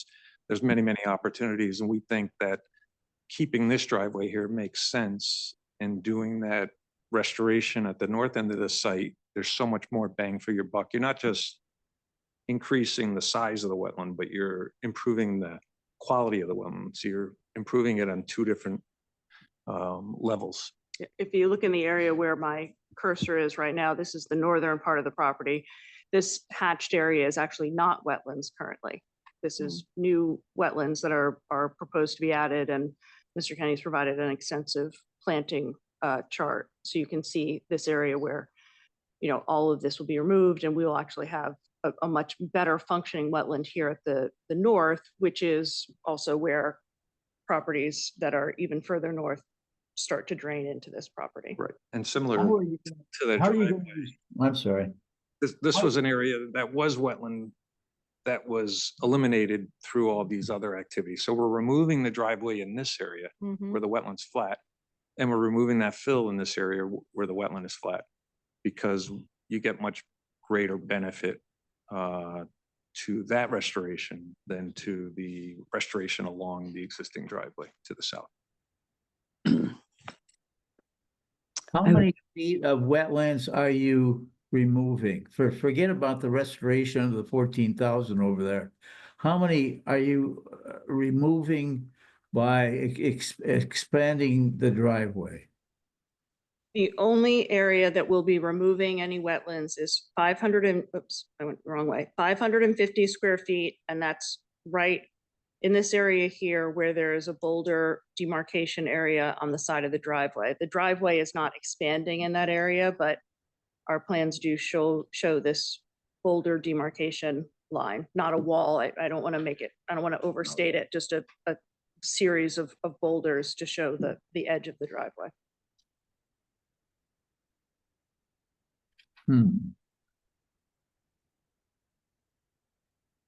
All right, well, let me think about this a little bit. Okay, go ahead. I'm sorry, Angela.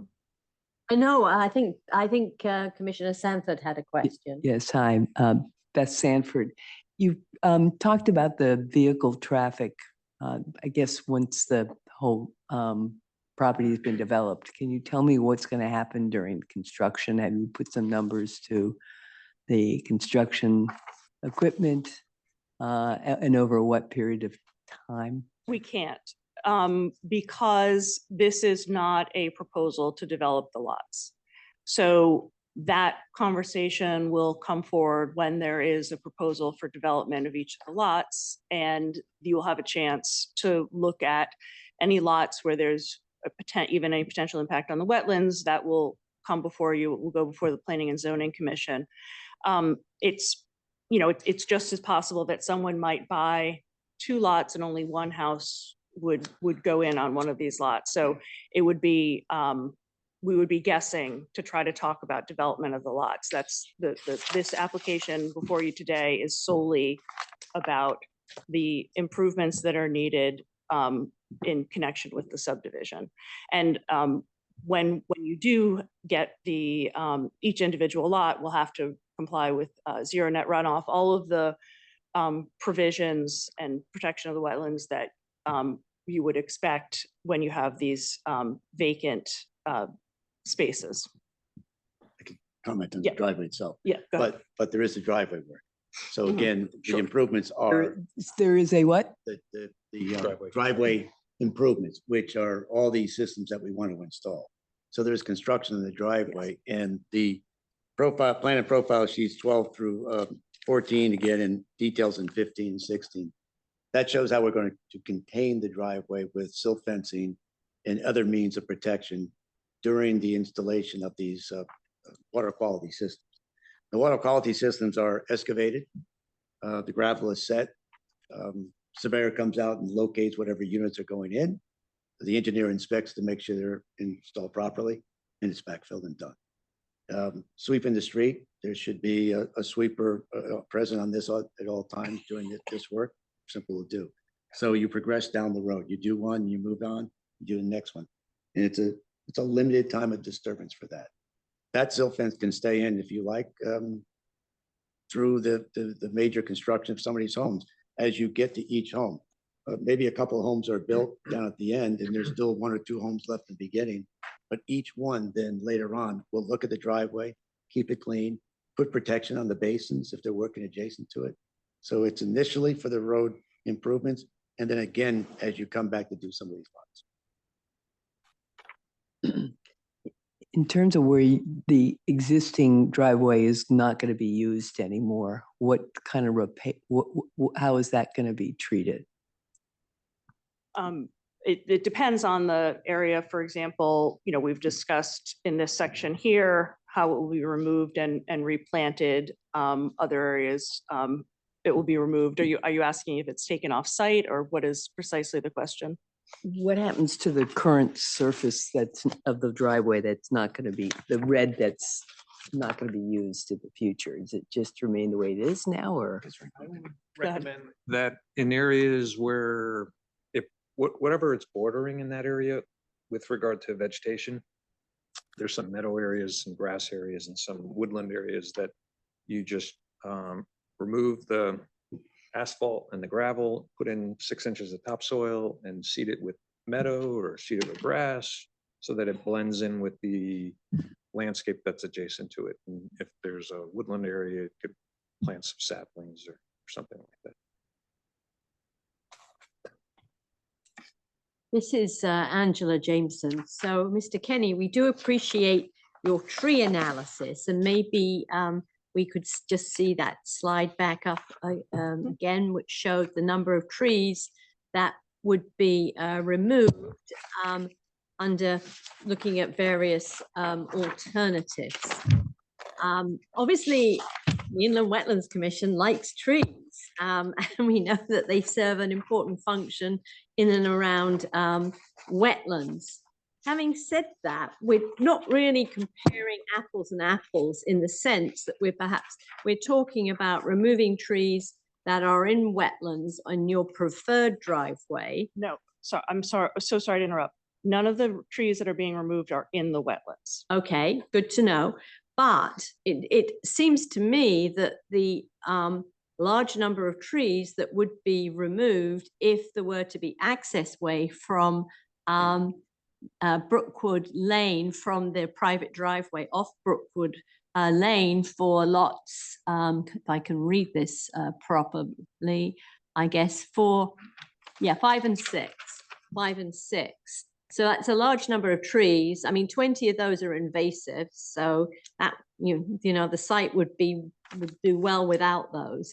But it seems to me that many of those trees are quite likely to be taken down when the individual lots are developed. We see that all the time, that the lots are just raised, and nice mature trees are taken down, and then spindly little Bradford pears are put in place. There's really no reason to remove the trees in that area. That's the accessway area that provides some nice screening between these lots and the lots to the west of this property. We would anticipate, because of the grade on those lots, that any houses that would be built. As you can see, we show on our plans ideas of where houses might go, again, to sort of show feasibility. And as you can see, those houses are much closer to the circle. So I don't see any reason why anyone would go in, and those aren't trees that are in your front yard that you might want to take down to give yourself a lawn area. They're screening trees between these lots and the neighbors. It's got a lot more great differential too. Yeah. But just to make the point, I mean, what we have to be concerned about are the wetlands, right? Not necessarily trees that are in areas well outside the wetlands, far from it, and whose purpose is screening, although obviously that is important for other reasons. Of course. But our focus has to be just the wetlands. Right. And I think that's why it was well taken for us to really spend time looking at whether we could narrow this driveway down in areas so that the impact on the wetlands is really very, very minimal. This Clarify. You go ahead, Dan. We've had applications where a developer, how set in stone are these 9 lots? We've had, and the reason I bring this up is because we've had developers that have said they're going to put in X amount of lots, and then after we approve something, they don't double it, but they add 2 or 3 lots to that. Is 9 lots set in stone? This is the same plan that's been submitted to the Planning and Zoning Commission, is for this exact subdivision. And they're waiting to hear the Wetlands Commission's feelings on the infrastructure improvements, because that does impact the layout of the lots that we've proposed. So there's no proposal to add any additional lots. It is the 9 lots, as you see.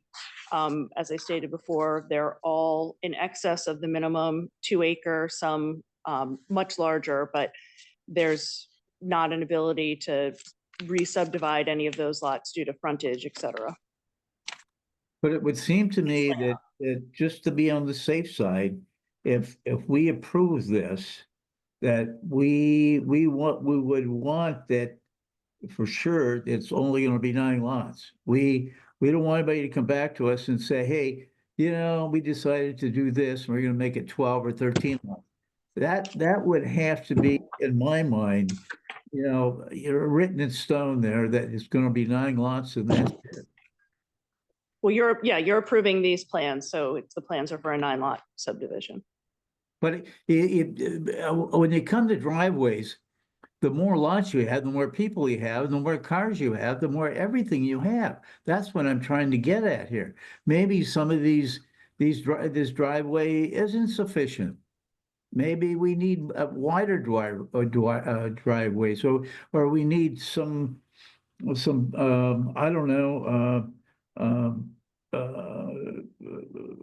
places where you have places where you can get off the driveway and let somebody pass, that type of thing. We may need more of that. I just want to, I think we all want to make sure that it's going to be 9 lots and that's it. That's what we're dealing with right now, 9 lots, yeah. That's correct. You're dealing with a 9-lot subdivision with 5 lots using this driveway.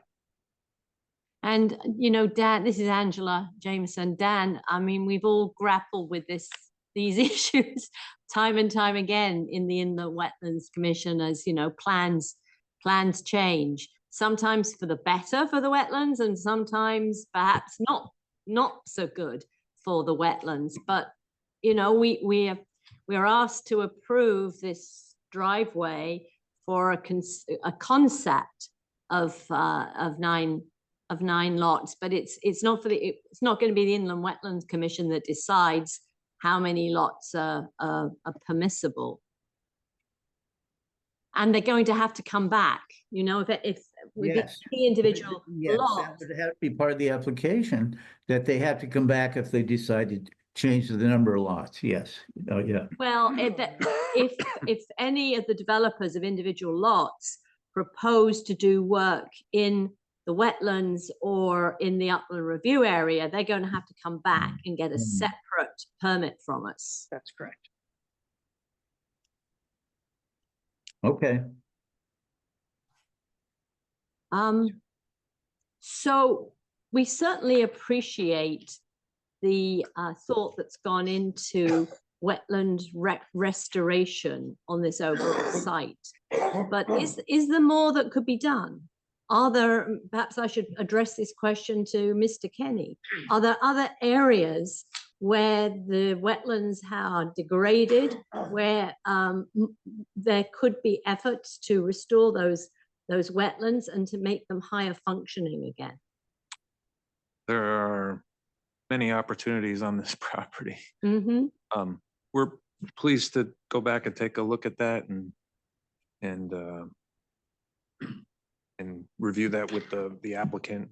But there are many opportunities on it. The property has been significantly altered. I think that would be useful if you could go back and see if there are additional restoration proposals that you could be, the applicant could be happy with. Yeah, I mean, we're already going from up to, well, I've read off the numbers, but we'll take a look at it. But I think we really are proposing quite a bit of both restoration, new buffer meadows. There's an extensive list of new plantings proposed by Mr. Kenny. And then as you point out, as each lot comes before you, you'll have a chance to look at the individual plans for each lot and what they'll be doing in the upland review area as well. In terms of, it's Beth Sanford, in terms of the new plantings and the restoration work you're going to do on the wetlands, do you have in your plan how to maintain it over time? Because it doesn't thrive without some kind of attention and stewardship. We have 3 sheets, 2 plan views, and then a 3rd sheet, but that is more than half of it is notes for specifying how to do the work initially and then long-term maintenance of the work. And what I think will be helpful in this case is because we will have a homeowners association that will be responsible for this shared driveway, we can work into that document, because we've also got open space that will be maintained by the homeowners association, conservation easements. We can work into that document specifics about the maintenance plans so that we know that future owners are put on notice. And that's something that will be drafted with the input of town council, the wetland staff, and planning and zoning staff. Just, I have another question, a different one. In terms of the dry hydrant access, Mhm. the fire marshal required that to give access to which lots, which required, kind of help dictate that. Wherever they need it. So they like to say that, boy, we'd love to have a water source, and our Marshal Payne can elaborate on this. There's 1,000-foot threshold. So this pond meets that for a number of the lots. And this is why he's talking about, we'd like you to do something else out on Brookwood Lane so we can shorten that distance for the upper lots, let's say, and the neighborhood. The dry hydrant will not just serve the lots within this subdivision. It will be an access point to collect water for anyone in the neighborhood. 24/7, 365. That might be a good Yeah. transition to have Mr. Payne speak. So any more questions for the applicant's team at this point, or shall we move on to ask the fire marshal to provide his comments on this project? Okay, so Paul, thank you so much for joining us this evening, and the floor is yours. Well, good evening, everybody. For those that don't know me, I'm Paul Payne. I'm the fire marshal in New Canaan. Let me just, I guess, start at the beginning. So this morning, I sent to Mr. DeAndrea our turning radius for our largest, most restrictive piece of apparatus, which is our ladder. Sorry, that's me. Our tanker has a very similar wheelbase and turning radius. So the thought being that I have not seen our turning radius plotted on a map yet, but Mr. DeAndrea said that everything works so far. So far that's good for me. With respect to the width, if we encounter another vehicle on this road between our apparatus and a car, it's all of 14 feet with no room in the middle. And we can't be the ones leaving the road. So our thought at the moment was perhaps for a vehicle heading from the turnaround north out to Brookwood Road, maybe there could be a pull-off or a couple of pull-offs on the right-hand side of the road so that a vehicle could get over to allow us to pass.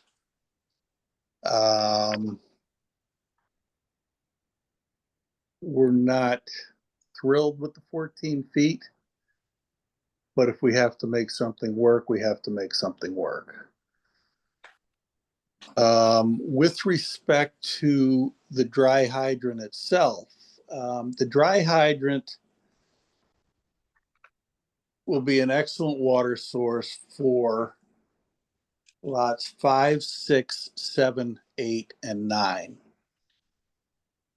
It's really not going to be effective for lots 1, 2, 3, and 4, which is the reason we asked to consider a cistern. I've spoken with our public works director, very willing to work with the applicant with respect to the town right away should if they need to be in the town right away, we'll certainly work with that.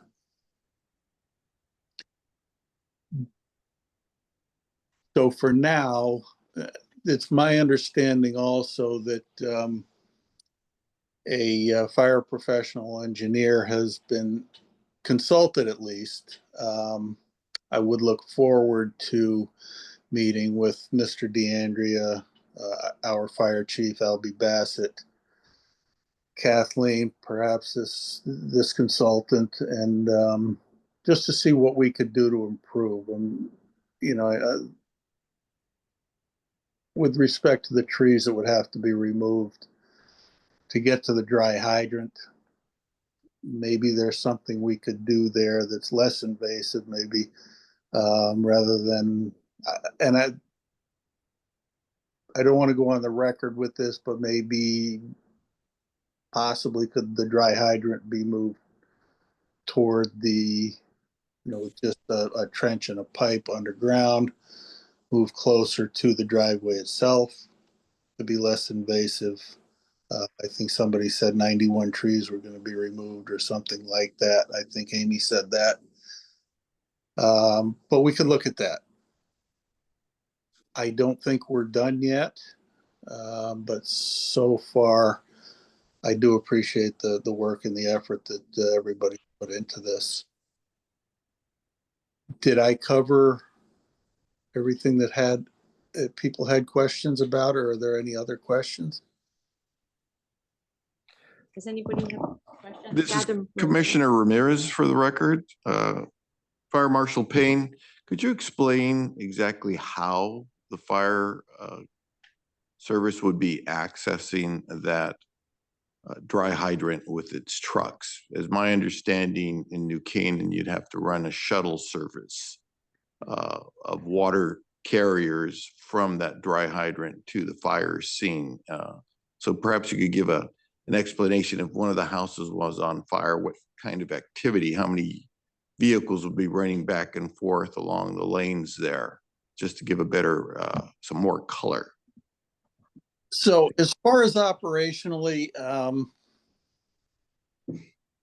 we would have an engine in there that would serve as the suction for the dry hydrant. So basically a dry hydrant, for those that don't know, for lack of a better term, it's a straw that's in a cup of water, and the engine would provide the suction to that. Now, depending on where the fire was, there could be a hose run from that engine to the fire, or there would be what we call a tanker shuttle.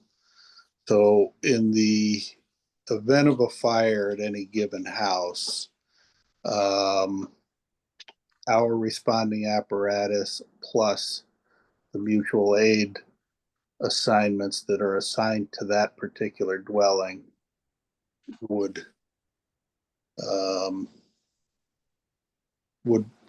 mobilate.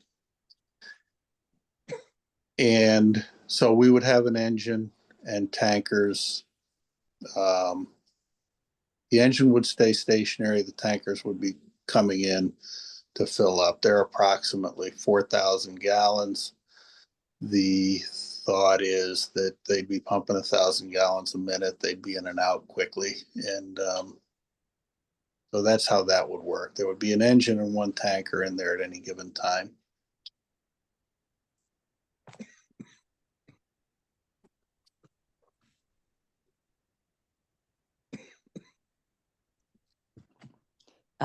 Beth Sanford here. How much of the neighborhood do you think that dry hydrant might possibly service in the case of a fire? Well, in that area, we have, so we'd have a hydrant likely on, and I don't have a hydrant map at my fingertips, but likely on Smith Ridge, we would have a hydrant close by to Country Club Road. We would have another one over on Owen Oak near Hemlock Hill. We have a dry hydrant at the country club that pulls out of their swimming pool. And we'd have this one. So depending on where the fire was, would be which one of those we would tap into. Does that make sense? Yes, thank you. Any other questions or comments for the fire marshal? So thank you so much for joining us this evening. We really appreciate it. And it sounds as though there's going to be additional conversations between you and the applicant and additional plan renderings as there is following on from those conversations. So that's good to know. I would very much, and we'll make sure that happens. Terrific. Well, thank you so much. So now I'd like to ask Maria Coplet, the town engineer, to update us with her thoughts on this project.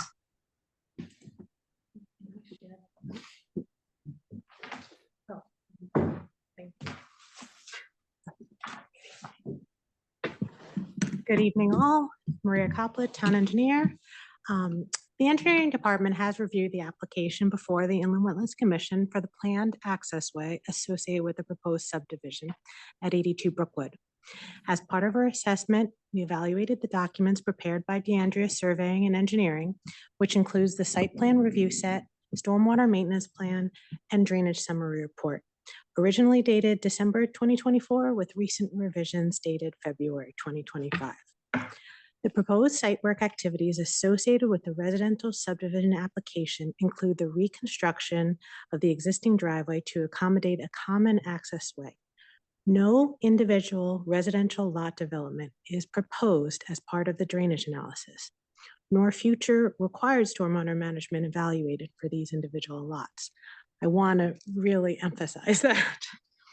As described in our memo dated January 16th, 2025, the drainage analysis for the common driveway accessway appears to be consistent with the town of New Canaan drainage policy as pertains to the reconstruction.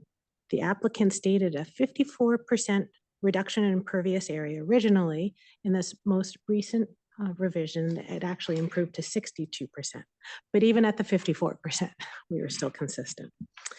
It is understood that if the residential subdivision is approved, each individual lot will then be required to prepare separate drainage analysis for each lot. These separate analyses will be required to be consistent with the stormwater management rules and regulations applicable at the time of each building permit application submission. At that time, each individual lot will be considered 100% pervious. No credit being able to be taken for impervious area removals that are being considered under the common accessway drainage analysis in the application before your commission. So I just really want to be able to stress that the credits that are being taken for the accessway will be applied at the accessway, which will essentially render all of the 9 lots as being completely pervious. So if anyone has any questions. Any questions for the town engineer? No, so thank you very much indeed. We do appreciate it. Thanks. So now I propose that we move on and pass the floor over to the interveners. But first, I propose we take a 5-minute bio break. So excuse us.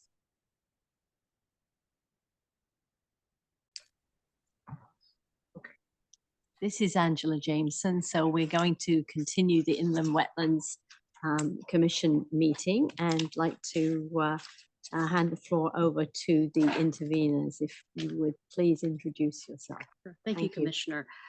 Gigi Ma for SC Minor. We represent the 12+ neighbors surrounding Brookwood Lane who are concerned about this development. Can you hear me? Okay, great. Great. For context, SE Minor has been a leader in permitting and land use applications in Fairfield County for over a century. We handle in Fairfield County alone 700 to 800 land use projects a year. That includes surveying, engineering, environmental permitting, and planning. In addition, for context, we handle about 60 to 80 wetland applications a year throughout Fairfield County. And it is with this context that the neighbors of Brookwood asked us to review and weigh in on our thoughts for this development. I am joined tonight by Patricia Sesto. She is a professional wetland scientist. Additionally, for those of you who may or may not know her, she served as wetland director for Greenwich for over a decade. And additionally, as wetland director for Wilton, Connecticut. She also served as a commission member on the Wetland Commission in Ridgefield. So with that, I want to turn it over to Pat to go over the project and her thoughts. Good evening. Thank you for the opportunity to address some issues that we've found with the application. As Ms. Ma indicated, we are representing the neighbors of Brookwood Lane, and they've asked us to have a look and see with regards to wetland protection, is in fact this plan the best that can be put forth with regards to wetland preservation. So I'm going to share, I hope. What do we have here?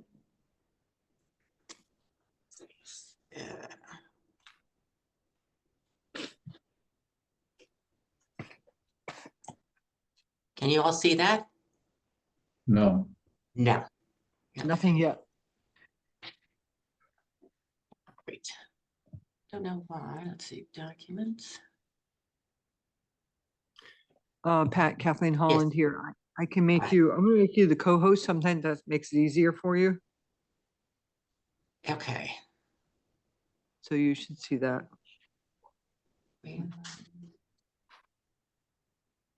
So it has not asked me.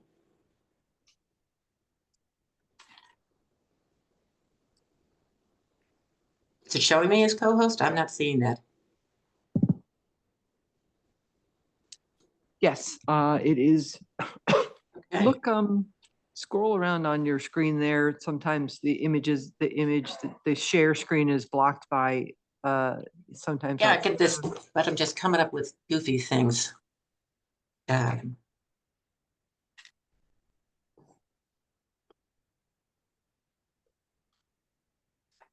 So now do y'all see that? No. Change. Okay. We see you. Oh, hi.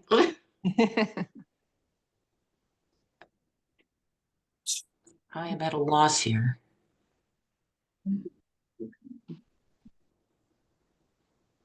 Are you on a Mac? I am not. Okay. I just don't know why when I pull up my PowerPoint, it's not showing up to you all.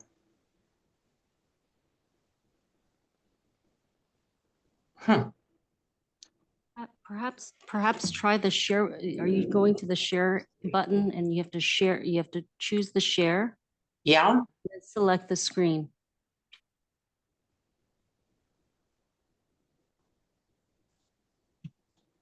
Down the little handy little green button. Yeah, it's pulling up weird things. Well, anyway, I don't want to waste your time. You all have my the reports that submitted on behalf of SE Minor. So I will just go forward. It's just the words to match. This is Angela Jameson. Pat, which are the reports that you'd like us to be looking at as you talk? As we The presentation will be a combination of the January 24th, 2025 report and the February 24th, 2025 report. Okay. So the essential points that we want to make this evening on behalf of the Brookwood residents is that the application has not fully met the application requirements as we see them in your regulations. There is insufficient information vis-a-vis the engineering and mitigation proposals to properly assess them as it relates to the overall wetland impacts associated with the project. There are avoidable wetland impacts associated with the proposal, and these are not justified via investigation of alternatives. The impacts certainly tonight have been a little fluid based on what road design it's going forward with. So I suspect that as more work is done with the fire marshal, that the exact impacts from developing that driveway will crystallize. The absence of lot development plans makes it impossible to assess the full scope of impacts to wetlands and watercourses with this proposal. If you think of 9 lots and each of those lots have wetlands on them, and Mr. Kenny's plans nicely show the limits of the upland review area, most all of the activities on each lot will occur within upland review areas. Those very beneficial areas that we protect in order to protect our wetlands and watercourses. And if you have 9 lots with, I would even say a conservative estimation of half an acre of disturbance, 3/4 acre of disturbance, you're looking collectively at more than 5 acres of disturbance potentially within those upland review areas. There is much about this plan where it is integral to understand what's happening on each of the lots in order to assess whether a 9-lot subdivision is in fact appropriately supported by this lot, the 31-acre lot. The project includes activities with significant impacts to wetlands and watercourses, and I will speak to that in a little further on. So the application requirements that were not met.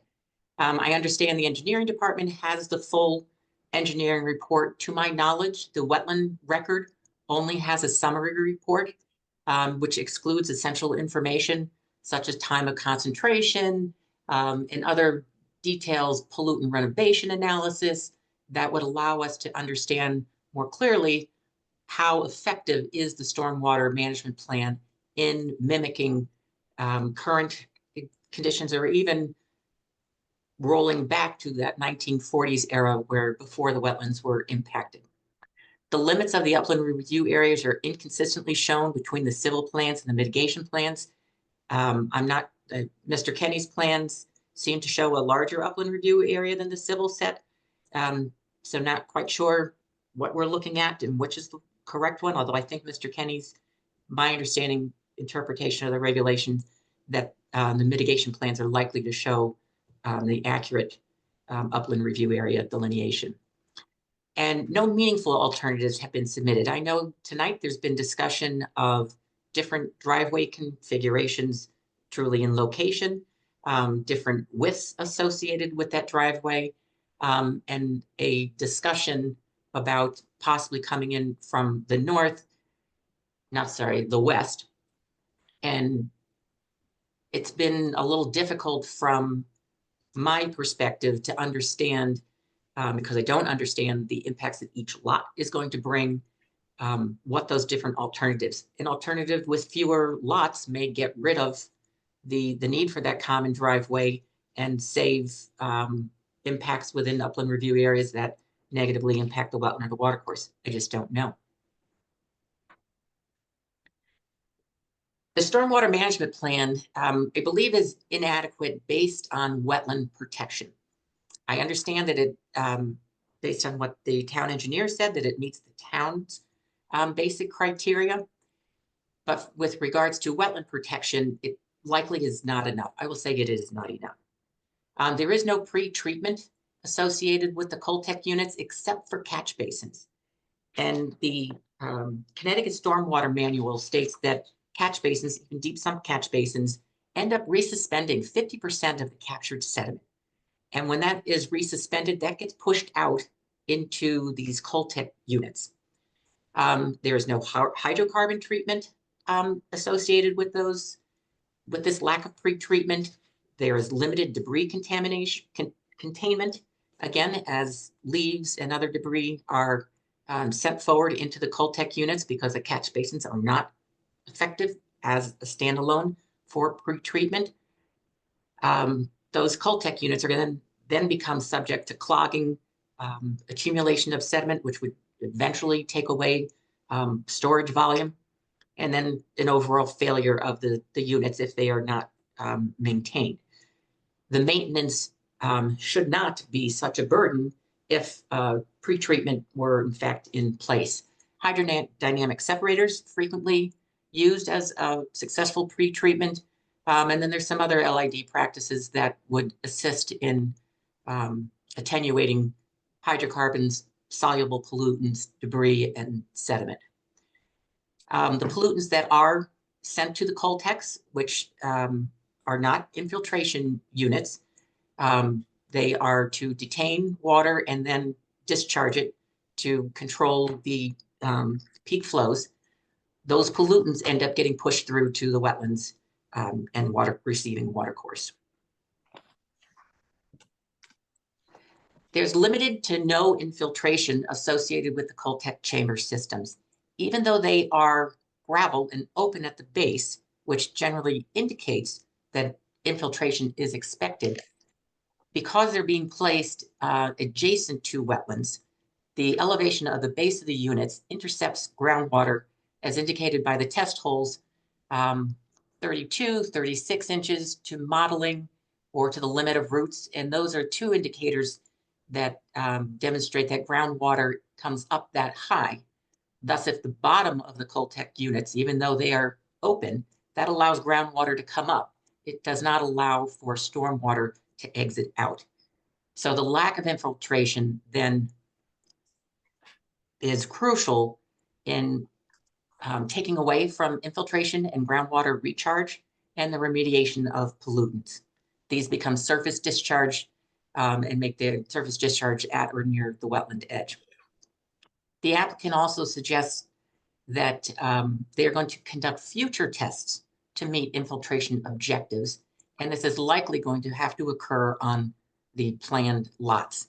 Again, another example how the lots are an integral part of the infrastructure of this overall development and raises good purpose for having those evaluated now. Significant regulated activity. We have stated from back in our December letter to the commission that we believe that this development includes significant regulated activities. Attorney Zavatakis, excuse me, in her letter that came in today, is indicating that she does not believe that that is the case and relies on because the definitions rely on the presence of substantial, quote, effects on various aspects of wetlands and watercourses. Substantial, like the word significant, can be subjective. And in the absence of any concrete definition of substantial, we look to what is going on in the project as a whole to determine if things are being substantially affected by this development. So the common driveway, as we've heard tonight, is immediately adjacent or slightly within the wetland, or certainly within 50 feet of the wetland. For the length of the eastern boundary of the south central wetland, the wetland area just to the west of the driveway, and the eastern wetland areas. Having this much pavement, actively used, maintained pavement is substantial. The entire boundaries of these wetlands are flanked by a travelway. The loss of 54 mature trees along 200 linear feet of wetlands, that's a big deal. That is also substantial. These are very large trees we're talking about. Many of them 30 inches plus or minus 18 plus 48 inches DBH. So it's not just the tree trunk itself that is lost, the canopy is lost. When a canopy of that size is impacted, that brings much greater solar penetration to the wetland. We're going to have an increase in invasive species marching their way into the deeper portions of the wetland. This is substantial. Adding 9,700 square feet of impervious area and filling 4,700 square feet of wetlands is substantial. I know these numbers again are in play based on continuing discussions with the fire marshal, but these numbers are substantial. The extent of clearing, grading, new impervious surfaces, etc., in the protective upland buffer is yet to be defined, but collectively will be substantial. This is the work that will go on in each of the 9 lots. And as I said, that's a conservative statement to say you'd have half an acre of clearing. It's probably going to be closer to an acre, at least for each parcel. So collectively, all of that work in the upland buffers, assuming there's no wetland intrusion from the lot development, is a substantial impact. So with these 4 criteria, the substantial threshold has been met, which then allows the determination that the project, even if it is just the roadway, includes significant impacts to wetlands and watercourses. The I'd like wetland to add impact. one more- Sorry, Yes. Pat, I would like to add one more point regarding substantial. When something is substantial and you cut it up in 10 and call its pieces not substantial, it still makes it substantial. So to say the ocean increases by 1 degree each year, and let's just look at 1 year versus 2 year versus 3 year. You have to look at the whole picture of what's going to happen in the next 10 years versus saying, oh, just look at this piece, look at that piece. Of course, when you divide it up, little pieces can seem insubstantial. The question is, where are we going? And where we're going is a substantial project with almost every lot being in the upland review area. Thank you, excellent. With regards to the wetland impact assessment, the preamble of the statutes and New Canaan's regulations speak to the need to regulate wetlands in order to balance development needs and preservation needs. We have heard this evening that there's been a good deal of previous development on this lot, direct impacts to wetlands through piping, through filling, clearing, and more. And to say that because of this past work and the degradation of those wetlands somehow justifies furthering that degradation, to me is inconsistent with the preamble of the regulations. The previous development has met the balance between development and conservation and arguably exceeded it, not in terms of a violation because our regulations are young as compared to the history of this property, but even in the absence of regulation, that balance has been more than met. The existing driveway presents an opportunity for restoration to compensate for past impacts, as well as future development. The evaluation, I believe, falls short to consider the consequences of the tree removal. As I indicated previously, you have solar penetration. You have some 66 to 70 trees being proposed. The vast majority of those are 4 to 6 inches in height. So given that's maybe a 1-inch caliper tree, if you tried to put in 1-inch caliper tree into the area of that of 1 30-inch circumference tree, you'd need over 800 of those little 1-inch trees just simply to compensate for the mass of that 1 30-inch tree. So the impact assessment, I love that the wetland that has been filled is being unearthed and that is being restored. That's terrific. I don't necessarily see the connection between that good work with the impacts to the other areas of the wetlands on site. The planting strategy does not adequately offset the loss of trees with the wetlands that are adjacent to the driveway. The assessment does not evaluate the impacts from the stormwater management plan. Stormwater pollution is a big issue for wetlands. We've seen collectively and cumulatively in our suburban landscape how our wetlands have been overburdened through the receipt of polluted runoff. We've made great strides in that area of science, but it doesn't mean that just because there is some form of stormwater management that the wetland is in fact protected. We don't have infiltration.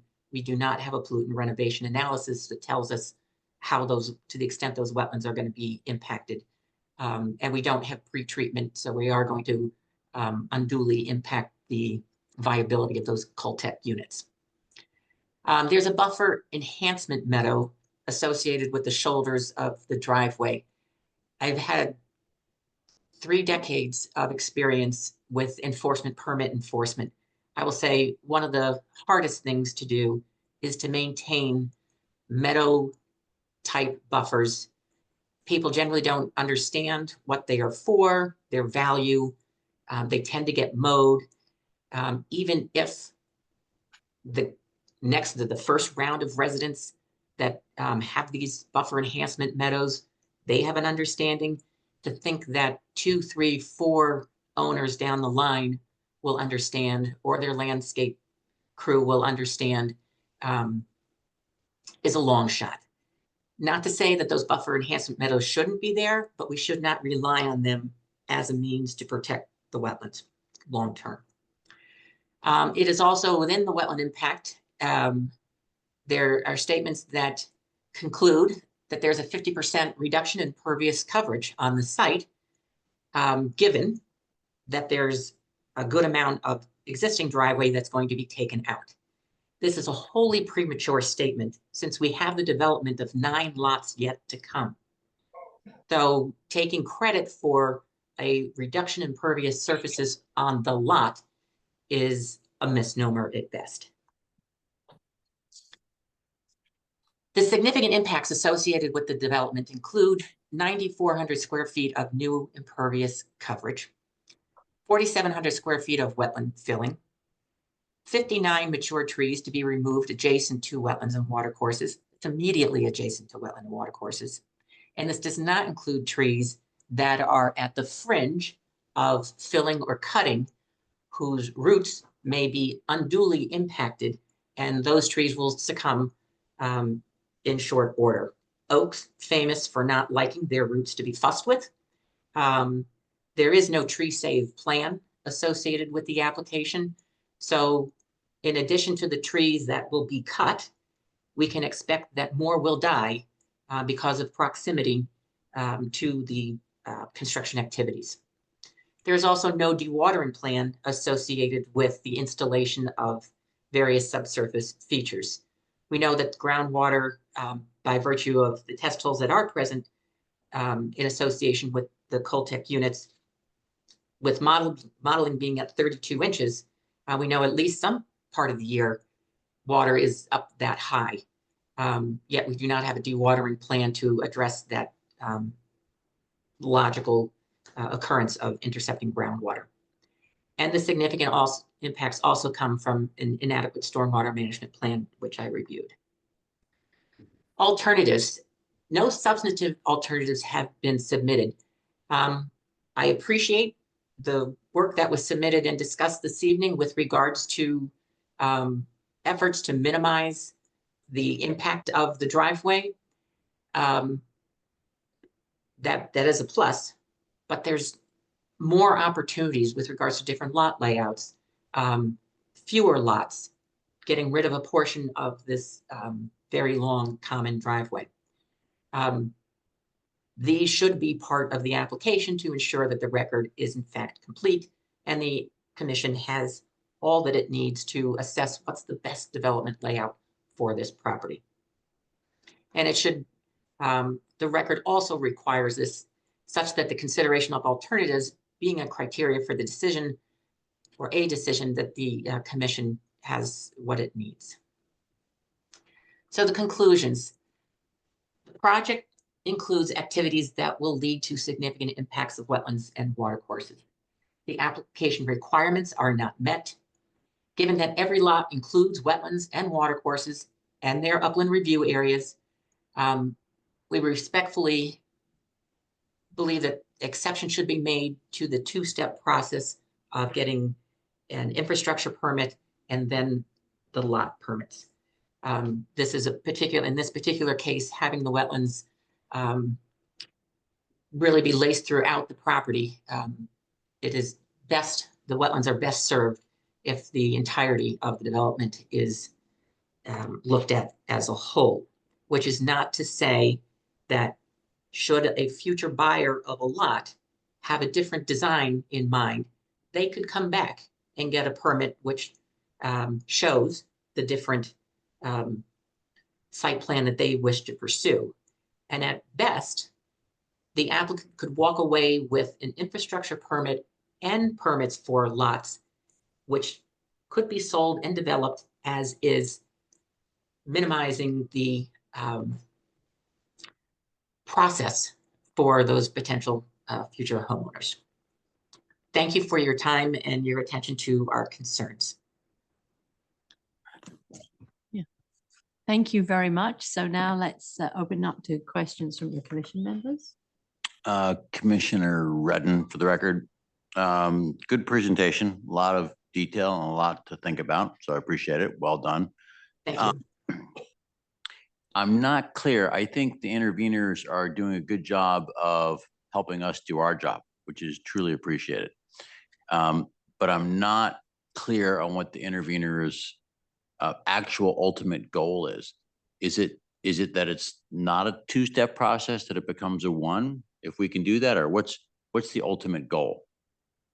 So our goal is to provide information so that the commission can see that the two-step process for this particular property does not best address wetland concerns.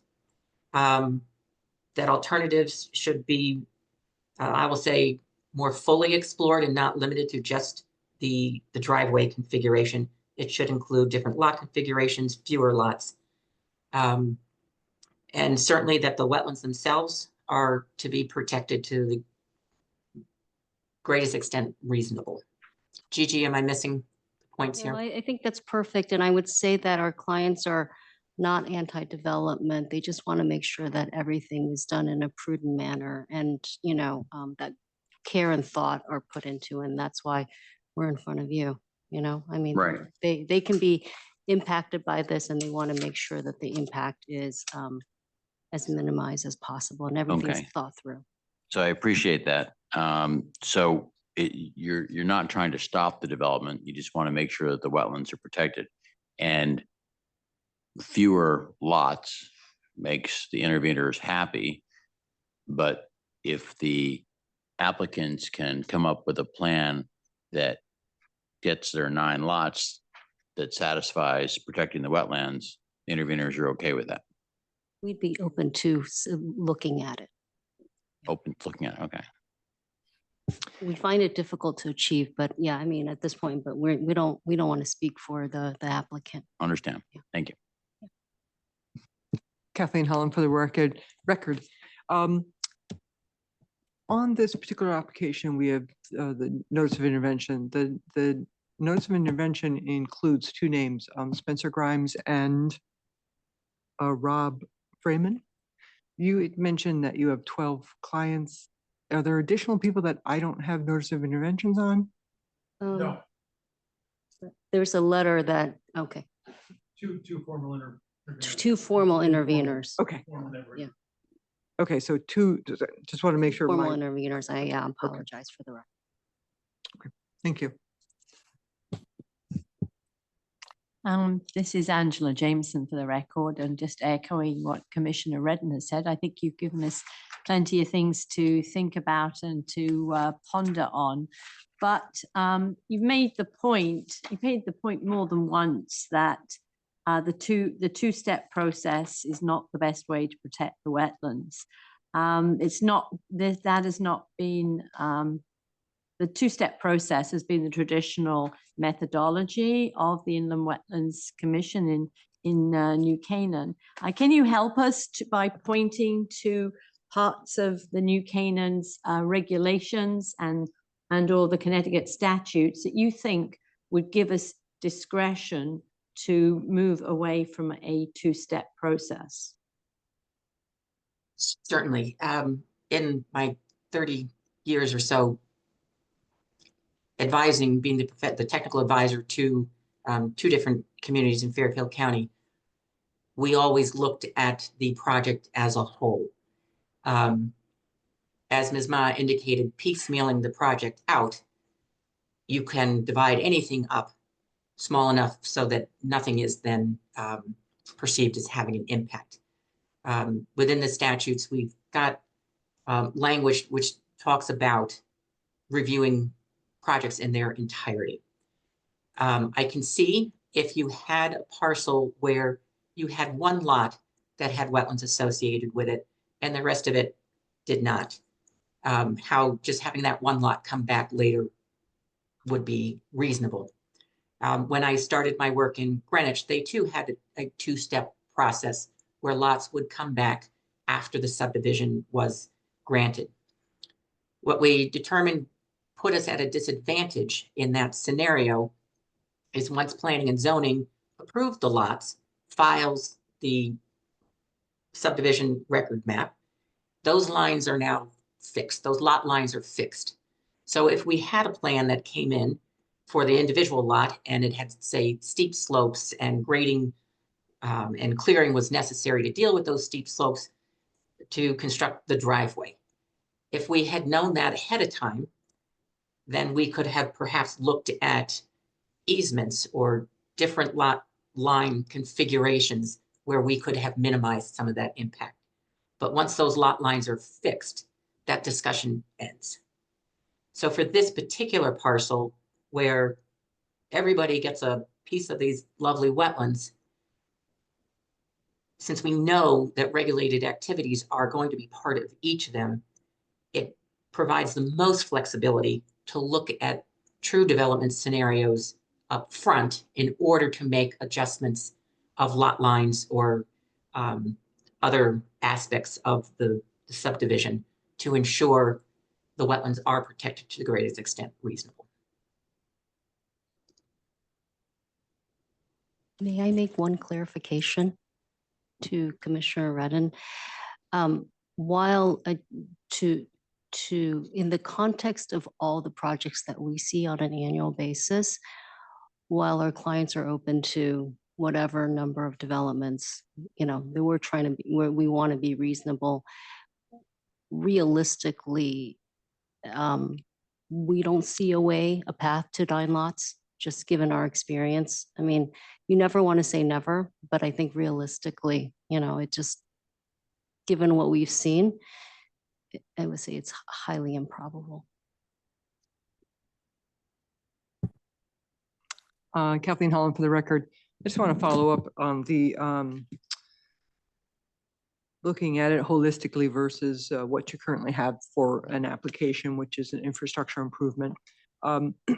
This subject has been discussed with the town planner, myself, along with the town attorney, because SE Minor has been raising this issue pretty much from the onset. So we did have a conversation with our town attorney regarding our process and how we go about doing the subdivision reviews when it has to go to inland wetlands first before it gets on to planning and zoning, where they actually, they're the overseer of the actual subdivision layouts. So 2 points. There's no issue with how we're doing it and the method in which we have been reviewing these types of reviews. So I do differ on opinion, and as along with the town attorney, that the process is perfectly fine, the way in which the Inland Wetlands Commission will be reviewing the subdivision. I'm sorry, someone is trying to get into the meeting. Let them in. This is not a one and done. So the role for the Inland Wetlands Commission with the P&Z process, that is the second portion of this commission can do exactly what Ms. Sesto sort of alluded to. If you see I'm just going to say lot 1, if lot 1 is giving you a concern on future development, you can make a recommendation to planning and zoning that they take a look at lot 1, that you feel, I'm just making it up, that there may be some difficulty in development of that particular lot. or any of the lots. So you as a commission can individually look at the information that you have and make a recommendation that P and Z take a look at, a particular aspect of it in regards to a potential wetland issue. So it's not a one and done. We can make a recommendation to planning and zoning to kind of further look at the actual subdivision or take into consideration. Secondly, let's say it goes all the way forward, they successfully get their 9-lot subdivision, and then individually, as development occurs on any one of those lots, it has to come back through a pretty arduous process to actually go full on for development. So we're not going to look at it again. Each lot will be looked at again, either by inland wetlands or an administrative review, because absolutely there are wetlands intermingled throughout this entire subdivision. So that's sort of the points I just want to make. It has been reviewed with the town attorney. I certainly can have them come to the next meeting to discuss it further if you all have some questions on whether or not you're concerned about how our process is being vetted at this point in time. Kathleen, I have a question then, and I think I'll direct it to you, which is one of the points of the intervener was pretty extensively going into the water management system, that there wasn't pre-treatment, that there's lack of infiltration, the pollutants are gonna leak into the wetlands, limited leaf containment, a lot, the whole evaluation. Can we tackle that whole issue at the next phase if we have a civil engineer evaluating that So let me those just, shortcomings? let me just make sure are you referring to what Ms. Sesto? What Pat said up at the, yeah. So I'm just saying, I'm not saying that was her points where when you cross the bridge where you need to change the water management system to address those if that were needed? Is it at this phase or at the next one? So specific to the infrastructure improvement, that's where the team over here, the applicant's team, will take what they've heard this evening. They should be coming back to us at a future meeting, addressing, changing, revising their documents. I'm sort of looking to them. That's their job to come back. So we're not done in this process by any means. These are great things that have been raised and perhaps can be further vetted as to make the process even better, the actual outcome. So for the actual roadway, that should be vetted now. So anything that Ms. Sessa raised regarding the roadway, anything that's going to be installed with the roadway, and a lot of what she spoke about was specific to the roadway because we don't know individual lot by lot. Right, I got So that. individual lot by lot would come later and could be vetted later. I do believe you were at the point perhaps of deciding significant activity. So if I don't know if you have any other questions, but I think that's the other thing that I would want you to hopefully get to this evening. If you can have a little further discussion on that. Are you finished with your presentation? Yeah, I am. Director Holland, I had another question for you. To the extent if the lots are divided and it goes through a permitting process where one of the lots is found not to be able to support a home that's 4,000 square feet, instead only can support a home of 2,000 square feet or even less. What then happens with the lot? What's the next step in terms of, if we have the similar issue that we're encountering now, where a lot was divided in this manner historically in Greenwich, and now it's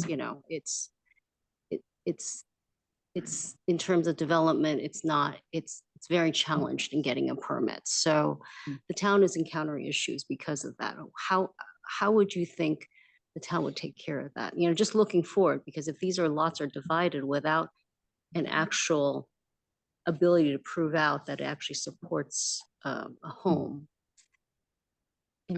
how is that? It would be handled like any development, whether it was part of a subdivision or an individual lot. Either it's going to pass all those tests, whether it's health, engineering, grading, all the zoning requirements. It would be handled like any other application review we do. Okay, I just know that the town feels tremendous pressure to say yes at that point because it is then illegally, It's a legal lot. it's a legal lot. Yeah. Good. Well, if we don't have any more questions for the. I have just one quick. Sorry, Dan, please go ahead. Is there a general rule of thumb, general, I say now, where let's say you have 10 acres you want to develop that no more than, let's say 25% should have wetlands on them so that in a general rule, and I'm not saying it's, these are the figures, where these wetlands can be protected adequately and so that they won't be hurt, they will stay healthy and that type of thing. Do you use any figures like that?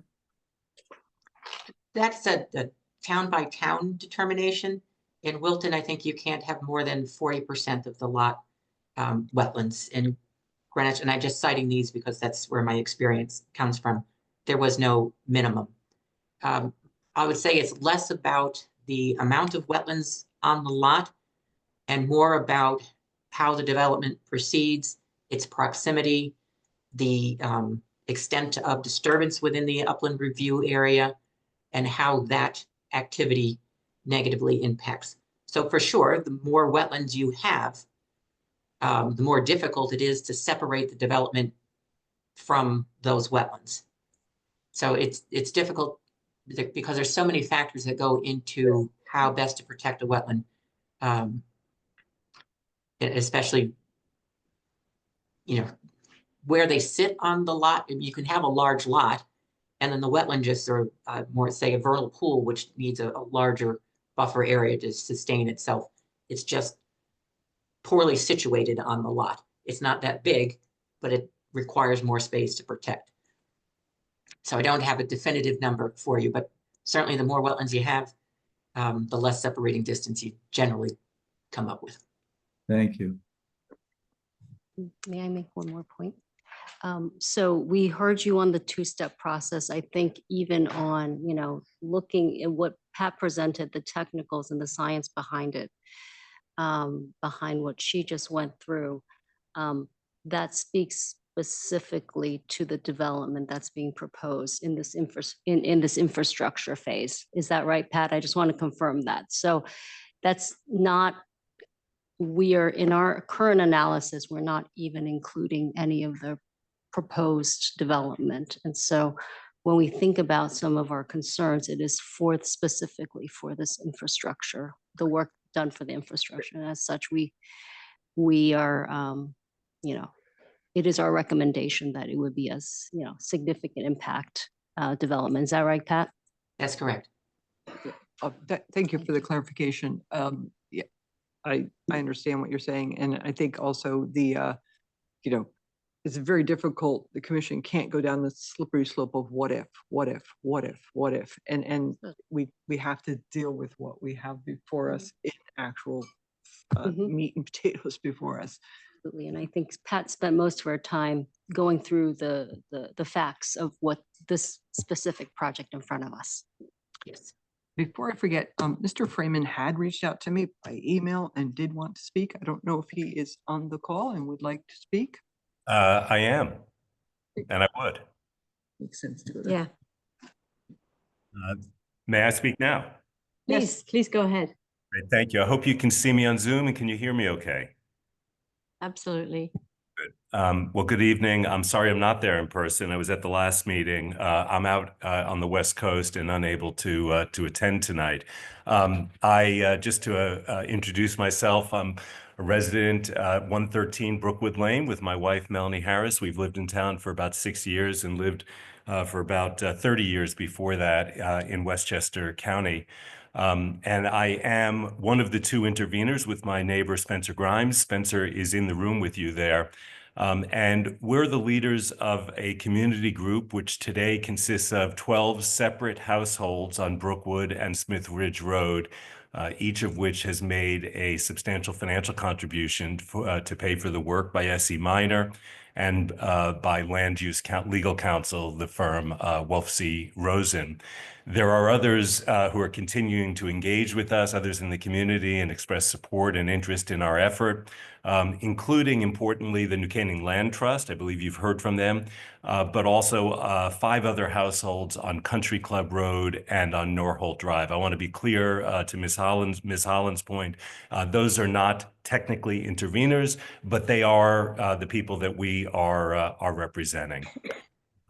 New Canaan, as you know, has very few properties of this scale where developers have filed for subdivisions in protected wetlands with an environmental impact of this scale.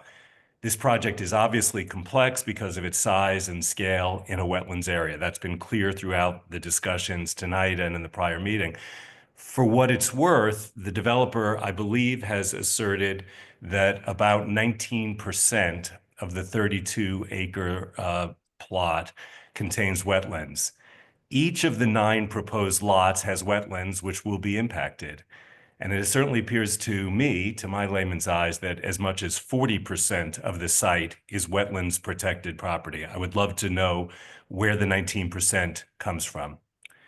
This is undoubtedly a project with a significant impact on these wetlands. The wetlands, as I'm sure you know, are part of the 5 Mile River water basin, which is a federally protected area. We respect the process that the IWC and P&Z are engaged in. We recognize that the level of submissions are extensive for the application at 82 Brookwood, and obviously there have been numerous revised filings just over the last 5 days, including as recently as today, which, you know, we've not been able to fully review and digest.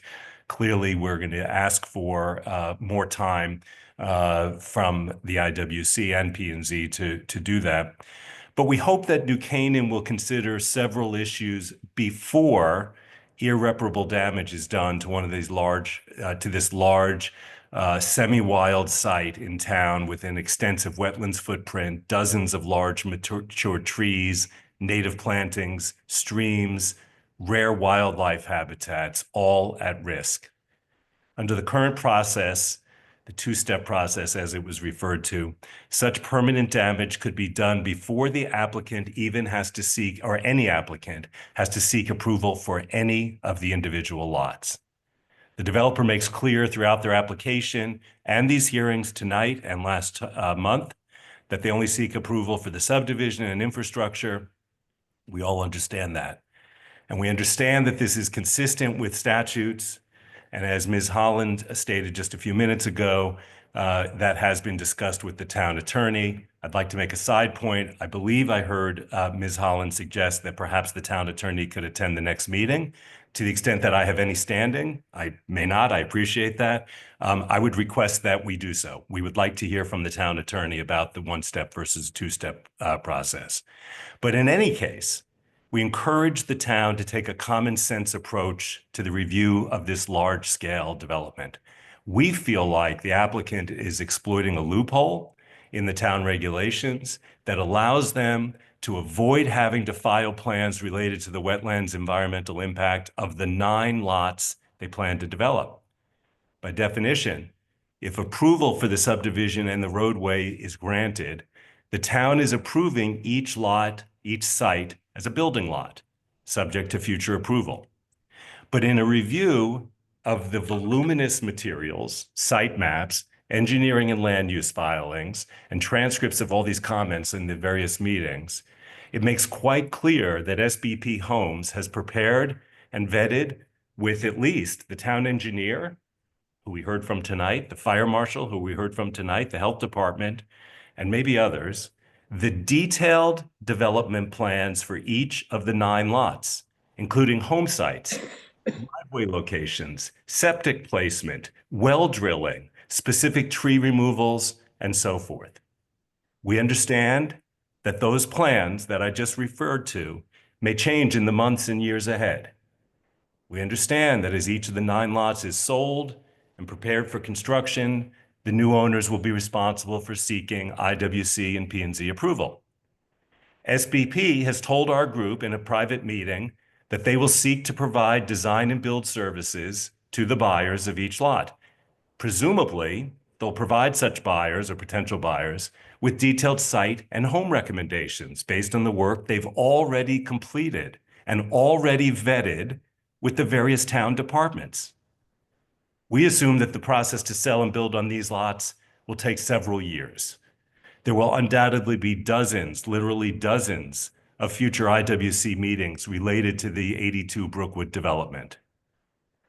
Should the future individual lot owners fail to receive approval from the IWC or P&Z for one or more of these protected lots, we point out that the town might be exposed to drawn-out proceedings or even litigation by the developer or the new lot owners. Clearly, no taxpayer in our group, and presumably official in New Canaan, wants the town to be faced with such a situation. Again, the developer has drawn detailed individual site plans. They have filed them with the town, and we urge the town to require SBP Homes to seek approval for the subdivision and each of their 9 detailed site plans as part of a single approval process. Why does the applicant get to have it both ways? Mr. DeAndrea, Ms. Zabetikas, and Mr. Kenny all state that they've received approval from the engineering, fire, and health departments of New Canaan for their current plans on the 9 lots, but the applicant is not required to seek approval for the work that has been approved. Why would New Canaan allow a large-scale development to proceed without assessing the entirety of the environmental impact of the plans already prepared and filed, rather than just a narrow element related to a roadway and the concept of a subdivision infrastructure? Our group is serious, 12 homeowners and other interested New Canaan citizens, but we're severely disadvantaged if a well-capitalized professional development company from Greenwich or Stanford, I'm not sure which, is allowed to utilize what we feel is a loophole in the town regulations, and to defer these individual lot approvals to the future years, not months, years. We've worked tirelessly to catch up since we found out about the application in late November. I point out that the developer was working with people in the town starting in August by their own admission. I understand nobody did anything wrong there. I'm just pointing out we've worked hard to catch up. We've raised money. We've hired expensive professional advisors. We've written letters to the IWC. I know you've seen those. You've referenced them in the prior meeting in January. We've contacted our elected leaders and the press, and we've spoken with the developer, and we hope to continue to. We hope that the town respects the efforts of our community and understands the profound concern that the effort represents. I'd like to make one other important point. On the significant impact designation, which Ms. Zabetikas discussed, I appreciate that she spared all of us reading out loud the 7 activities which may have a major impact, and I won't either. But I do want to point out that the definition explicitly says that significant impact, the defined term significant impact, provides that, it specifically says that it's not limited to those 7 factors. The definition is clear that the IWC has the ability to use its judgment and not only the 7 listed activities. I believe that SE Minor articulately stated our reasons for a significant impact designation, but again, we'd like to appeal to the IWC for a common sense approach. The development of 9 homes and related infrastructure on a 32-acre site with significant wetlands and all the related trees and wildlife on a dead-end street with only 12 homes currently is clearly of significant impact. The burden here and in all future subsequent filings related to this site should be on the developer to show detailed plans for every feasible alternative considered, including, most importantly, the possibility of the development of fewer homes, a plan that respects the environment and in full compliance with local, state, and federal regulations. In our view, and Commissioner Redden, I believe, was the person who asked, what does the intervener want? In our view, a development with 5 homes with a dramatically reduced impact on the identified wetlands would be such an alternative, and it should be required to be presented by the developer to the IWC. So We ask that the IWC require the developer to propose and present detailed alternatives to damaging the wetlands via the shared driveway, and require the developer not be allowed to hide the football by seeking only approval for the roadway and infrastructure, but not the lots and homes that will be developed and that already have detailed plans. If we wait for them to sell these lots over several years before seeking IWC approval for each separate lot, we can be certain the property and the environment will be irretrievably damaged over the coming years and months as they prepare the site. And that the IWC will significantly compromise its ability to protect our community in the years ahead. Last point, I want to point out that we're not opposed to development in New Canaan, but we are opposed to irresponsible development, and we believe that is what's being proposed here. We are opposed to an overly aggressive project with a material negative impact on our immediate community and the air, water, and safety of our families and neighbors. And we will intend to use whatever regulatory and legal resources we can marshal to bring a more rational and reasonable approach to the development of a subdivision at 82 Brookwood. And we appreciate your thorough and thoughtful review of the situation. Thanks so much for giving me the floor. Well, thank you. Thank you very much indeed, Mr. Freeman. Just for the record, Town of New Canaan does not have detailed plans for the individual lots. We only have, feasibility plans. If you have access to detailed plans, maybe you'd like to submit them for the record for us to consider. What I have, Commissioner, is the same plans that you have, but I note that the specific locations of driveways, wells, and septic has been opined on by the various departments in town.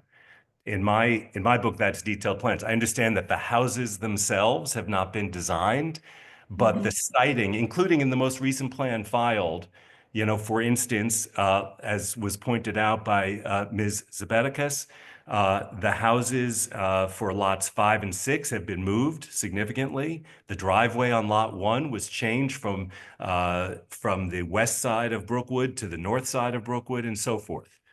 So there are detailed plans. Perhaps we have a slightly different definition of what detailed plans means. This is Commissioner Redden. Thank you for your very passionate, you're obviously passionate about this, lecture. The two professionals that you guys have hired did a very good job. The town, again, does not have detailed plans. Those are renderings, suggestions of where things go for soil testings or where a driveway may be. We don't have anything that you don't have.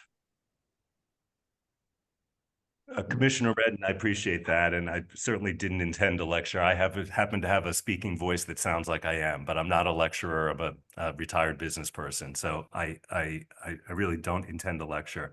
I think that the primary premise and point of my comments was to say that the town should be requesting or requiring the developer to provide more detailed plans than they already have.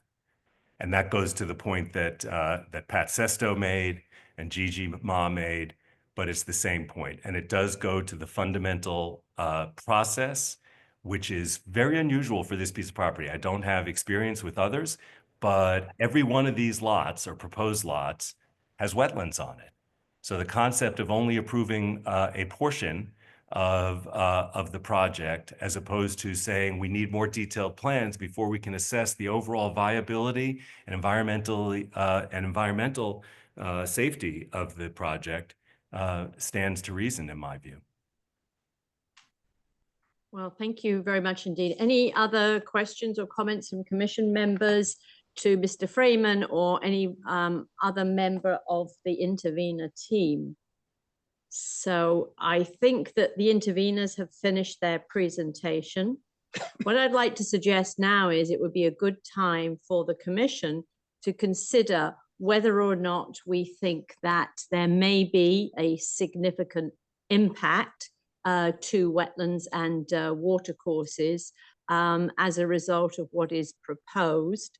And then probably not tonight, but at a future meeting, we certainly want to open up the floor to the general public, and also there needs to be opportunity for the applicant to respond to the points that have been raised by the interveners, as well as to come back to the commission with feedback.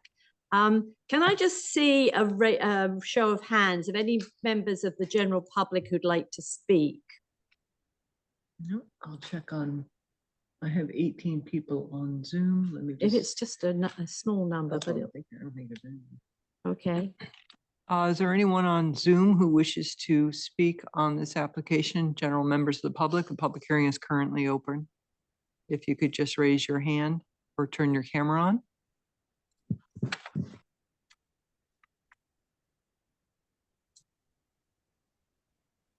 I do not see anyone. Okay, well, in that case, I suggest we will proceed with the commission. Oops. I take it back. Okay. Mike Inarato possibly has done a thumbs up. Mike, are you wishing to speak on this matter? Oh, maybe not. So, can you hear me? Yes. Hi, Kathleen, how are you? Good. The New Canaan Field Club is an adjacent property owner to the application, as you know. There's a chance that someone from the field club or a representative may want to speak at the next meeting. We're making a determination on that. Okay, thank you. That's very useful to know. And we want to make sure that everyone who wants to express an opinion has the opportunity to do that before the commission reaches a conclusion. So now the commission should turn its attention to whether or not the activities as proposed may have a significant impact on the wetlands and watercourses by reviewing a number of criteria that have been set out in a note from Kathleen Holland dated February 24th. And I would just like to emphasize that what we are discussing is whether the activities as proposed may have a significant impact, not deciding whether they do or whether they don't. That will be for later consideration. But the importance of this determination is that if we do decide that they may have a significant impact, then our decision set is somewhat different. And it is set out in section 12.3 of our regulations. So we would need to go down a different decision pathway based upon whether or not we decide that there may be a significant impact. Kathleen, do you want to add anything on the technicalities of the determination we're about to make?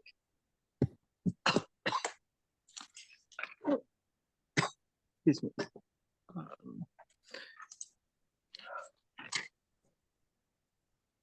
I think, you're really, it's just a matter of, you heard some testimony this evening.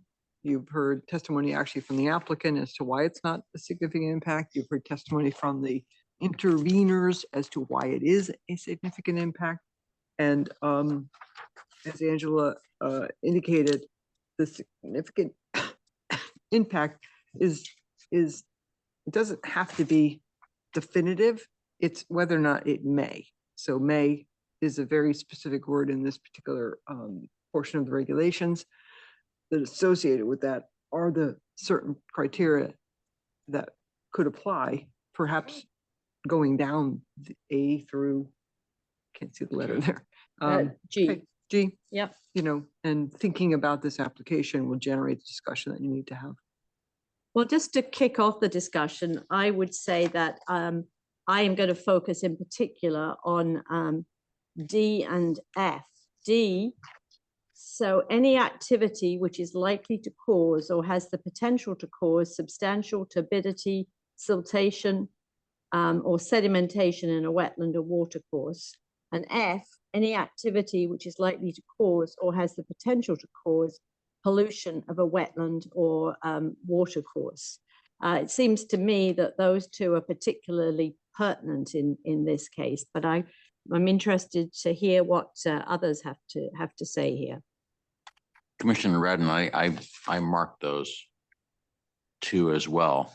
There was so much information brought forward from the interveners tonight that I think the commission needs to read all the new materials that came in. I need time personally to digest this. So while, I mean, if I were going to make a decision right now, I'd say, yes, it may have a significant impact.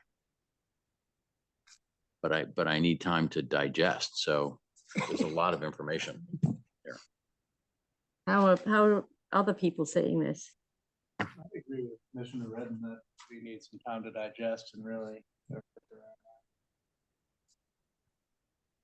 Dan Stepanek, do you have some thoughts here? I tend to agree. This is a very, very major application, and we and I do too. I need to sit down and read a lot more and think a lot more, and I'll be at the next meeting. I'm going to be there in person, and I don't know if that makes any difference, but I'll have a lot more to say at the next meeting, that's for sure. So it's May. It's May from my standpoint, yeah. I'm sorry, could you just, may have an impact. May have an impact, yeah. Oh, yeah, yeah. So, I mean, are you saying that you've already reached a determination that you think it may have a significant impact? Yes, yes, I have. So is that something that you would feel comfortable voting on this evening, or are you saying that you want to consider this further before we reach a determination? I want to consider it further. Right. Well, there seems to be a consensus that is what we should do. And I would suggest that we do this at the beginning of the next meeting, and then continue with the discussion. So I would. I'm just going to jump in. You may be getting to this. I believe it would be beneficial if I invite the town attorney to discuss this particular section of the regulations with you in addition to this two-step process. So if the commission thinks that's a good idea, I will line that up for the next meeting. Can I ask a question of the interveners and the discussion? So have the interveners and the applicants continued having discussions, or are you not having discussions and you're only presenting to the commission? We did have, as Mr. Freeman pointed out, we had at the very beginning of the process, we had a meeting with all the neighbors and presented to them. We did not at that time have any specific concerns brought up by any of the neighbors, and no one has, although we've reached out, no one has reached out to us to discuss any specific concerns. So I think at least one commissioner would recommend that the professionals on both sides get together, maybe not the owners of the developers and maybe not the people hiring the professionals. So maybe there's less passion and simply just, let's see if maybe you guys can recommend to each side what happens. I definitely believe that there may be an impact.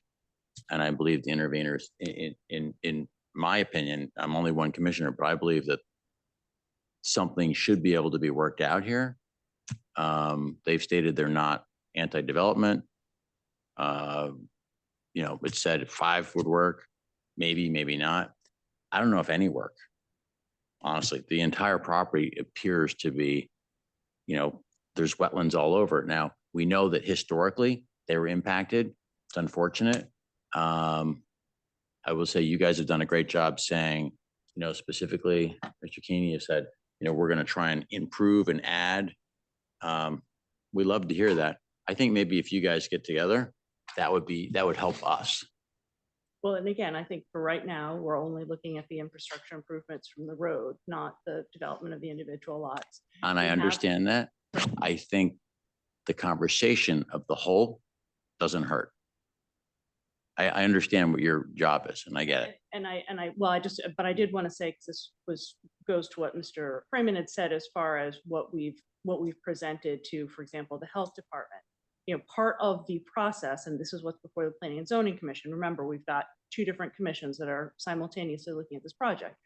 The Planning and Zoning Commission needs to see feasibility. They need to see that you have designed lots that can support a home, that can support a septic system, that can support a well, and can support driveways. So that is why our plans show conceptual locations, to show that these lots are viable. And you'll notice in the most recent set of plans, on one of the lots, we're actually proposing to retain a house that's existing on the property. So I just don't want to get too far afield with this conversation, because that's the Planning and Zoning Commission's role, and they will be looking at this. We're in front of them tomorrow. But as far as the driveway, you know, I took copious notes on what was raised, and of course I'll have Mr. DeAndrea look at that, and if it helps for him to speak with the SE Minor folks, I'm sure he'd be happy to do so. I think he probably disputes a number of things that were said. I know a number of the numbers that were thrown out were not accurate that I heard. So we definitely would like a chance to respond to those points, to clarify a number of things that have been raised. All right, thanks. Very good. Well, I think then there's going to be time for additional thoughts to be aired, and we look forward to hearing what everybody comes back with. But there is something that we do want to discuss before we adjourn this particular item for this evening. And that is that the next regularly scheduled meeting on Monday, the 17th of March, the Commission has some scheduling issues. And we were wondering, and first let's ask the applicant and the interveners, and then we'll ask the Commission members whether it would be possible to hold a special meeting to discuss Brookwood Lane on Monday, the 24th of March in the evening, rather than the 17th. Yes. Is that something that the applicant and the interveners could give us an answer on this evening? Is it possible that we come back to you? Well, we can come back to you by tomorrow, if that's okay. We just want to make sure everybody is okay with it. Or do you need an answer today? March 24th is fine for the applicant. Okay, and now what about? Now, what about the Commission members? Would March 24th work? Let's go down the line. Beth? I didn't hear why you wouldn't do it on the 17th. We have scheduling issues. Too many absenteeisms on March 17th, Commission. I won't have a quorum possibly. So. Yeah, I can do this one. Okay, Bill? As far as I see on my calendar, I can do it. Okay, I Sandy? can do it, yes. Angela, yes. Adam? Okay, Dan? Yes, I can, but I am going to be there in New Canaan on the 17th. So that would be better, but if you're not going to do it, the 24th, I'll be back here in downtown Naples, you know. Okay, very good. Adam? Yeah, I could do it on the 24th. Pat and Rob, does that work for you? It works for me. Rob? Yeah, Oh. yeah, it works for me. Okay. I'll be on Zoom, but Perfect. Done. Great. Perfect. Okay, so the applicant is okay with us having oh, one moment. But it sounds like the interveners are okay with we're this. good, Yep. Yeah.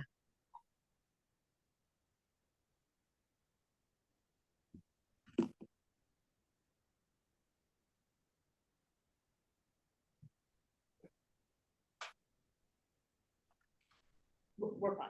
You're fine. I Good. apologize.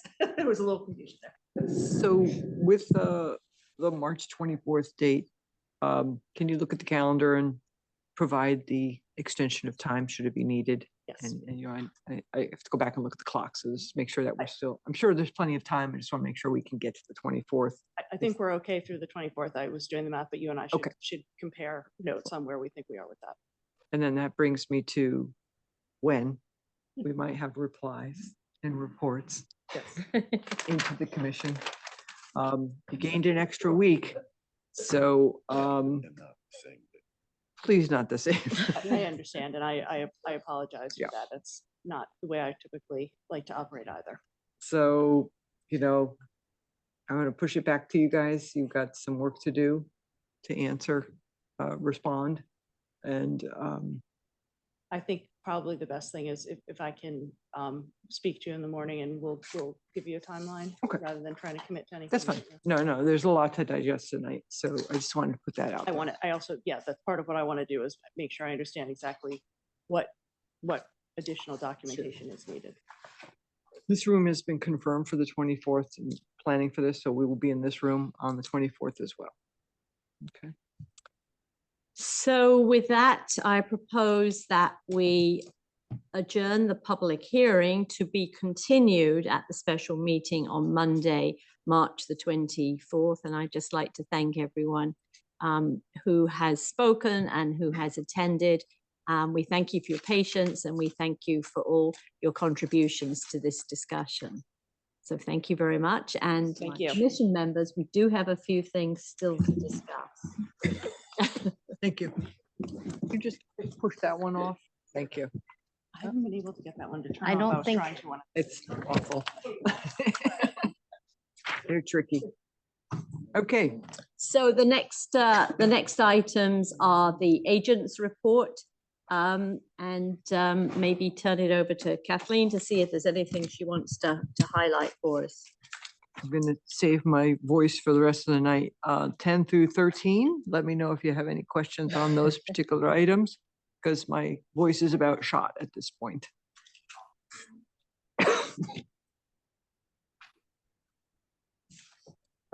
I don't have any questions on those, but I have a question on our last topic. To Brookwood? Can we walk the site again? No, not, yeah. I don't think we should, I'll have to think about that. Like, how would you do that? If you went by yourself and, we have to think about I that. would assume I would go with staff or somebody or other people because, yeah, only because I wanted to see the trees you're talking about. Right, right. Photograph. I guess I could probably, I have to think about that. How do you logistically do that? And we can speak. Yeah. Well, let's Kathleen mull that over and she'll figure it out. she'll come back to us. Okay. So I noticed actually that that one of the permits was to the New Canaan Field Club. So that's actually quite close to Brookwood Lane, isn't it? The Oh, it's Field just Club. south, it's just Yeah. south. So They're- is the project that you looked at anywhere near? This, no, this no. is just it's a broken paddle court thing. They're Oh. fixing the footings, pretty minor. Yeah. No, Okay. it's completely to the south. Completely to the south. But the gentleman who spoke, Mr. Inarato? yes. Yep, he's involved with the field club and he just wanted to let us know the field club is considering some comments for next month. For the 17th, Oh, I will follow up with him and let him know. He may be on the call still. this is the 24th. Yeah, well, yeah, the agenda, yeah. we meeting on the 17th also? No, we Don't. No. No, we would cancel that because we have no new applications to review. So I think we can So, cancel yeah, it. I mean, if you really want us to have a meeting. Yeah. I could meet you at the pub. Yeah. I'll meet you at the pub. Yeah. Okay, well, anybody want to raise anything else? Nope. If not, can I hear a motion, please, to adjourn? Motion to adjourn. Thank you very much. Second. Okay, all in favor? Aye. Aye. Thank you very much. Good night, Dan. Bye. Bye, Dan. See ya.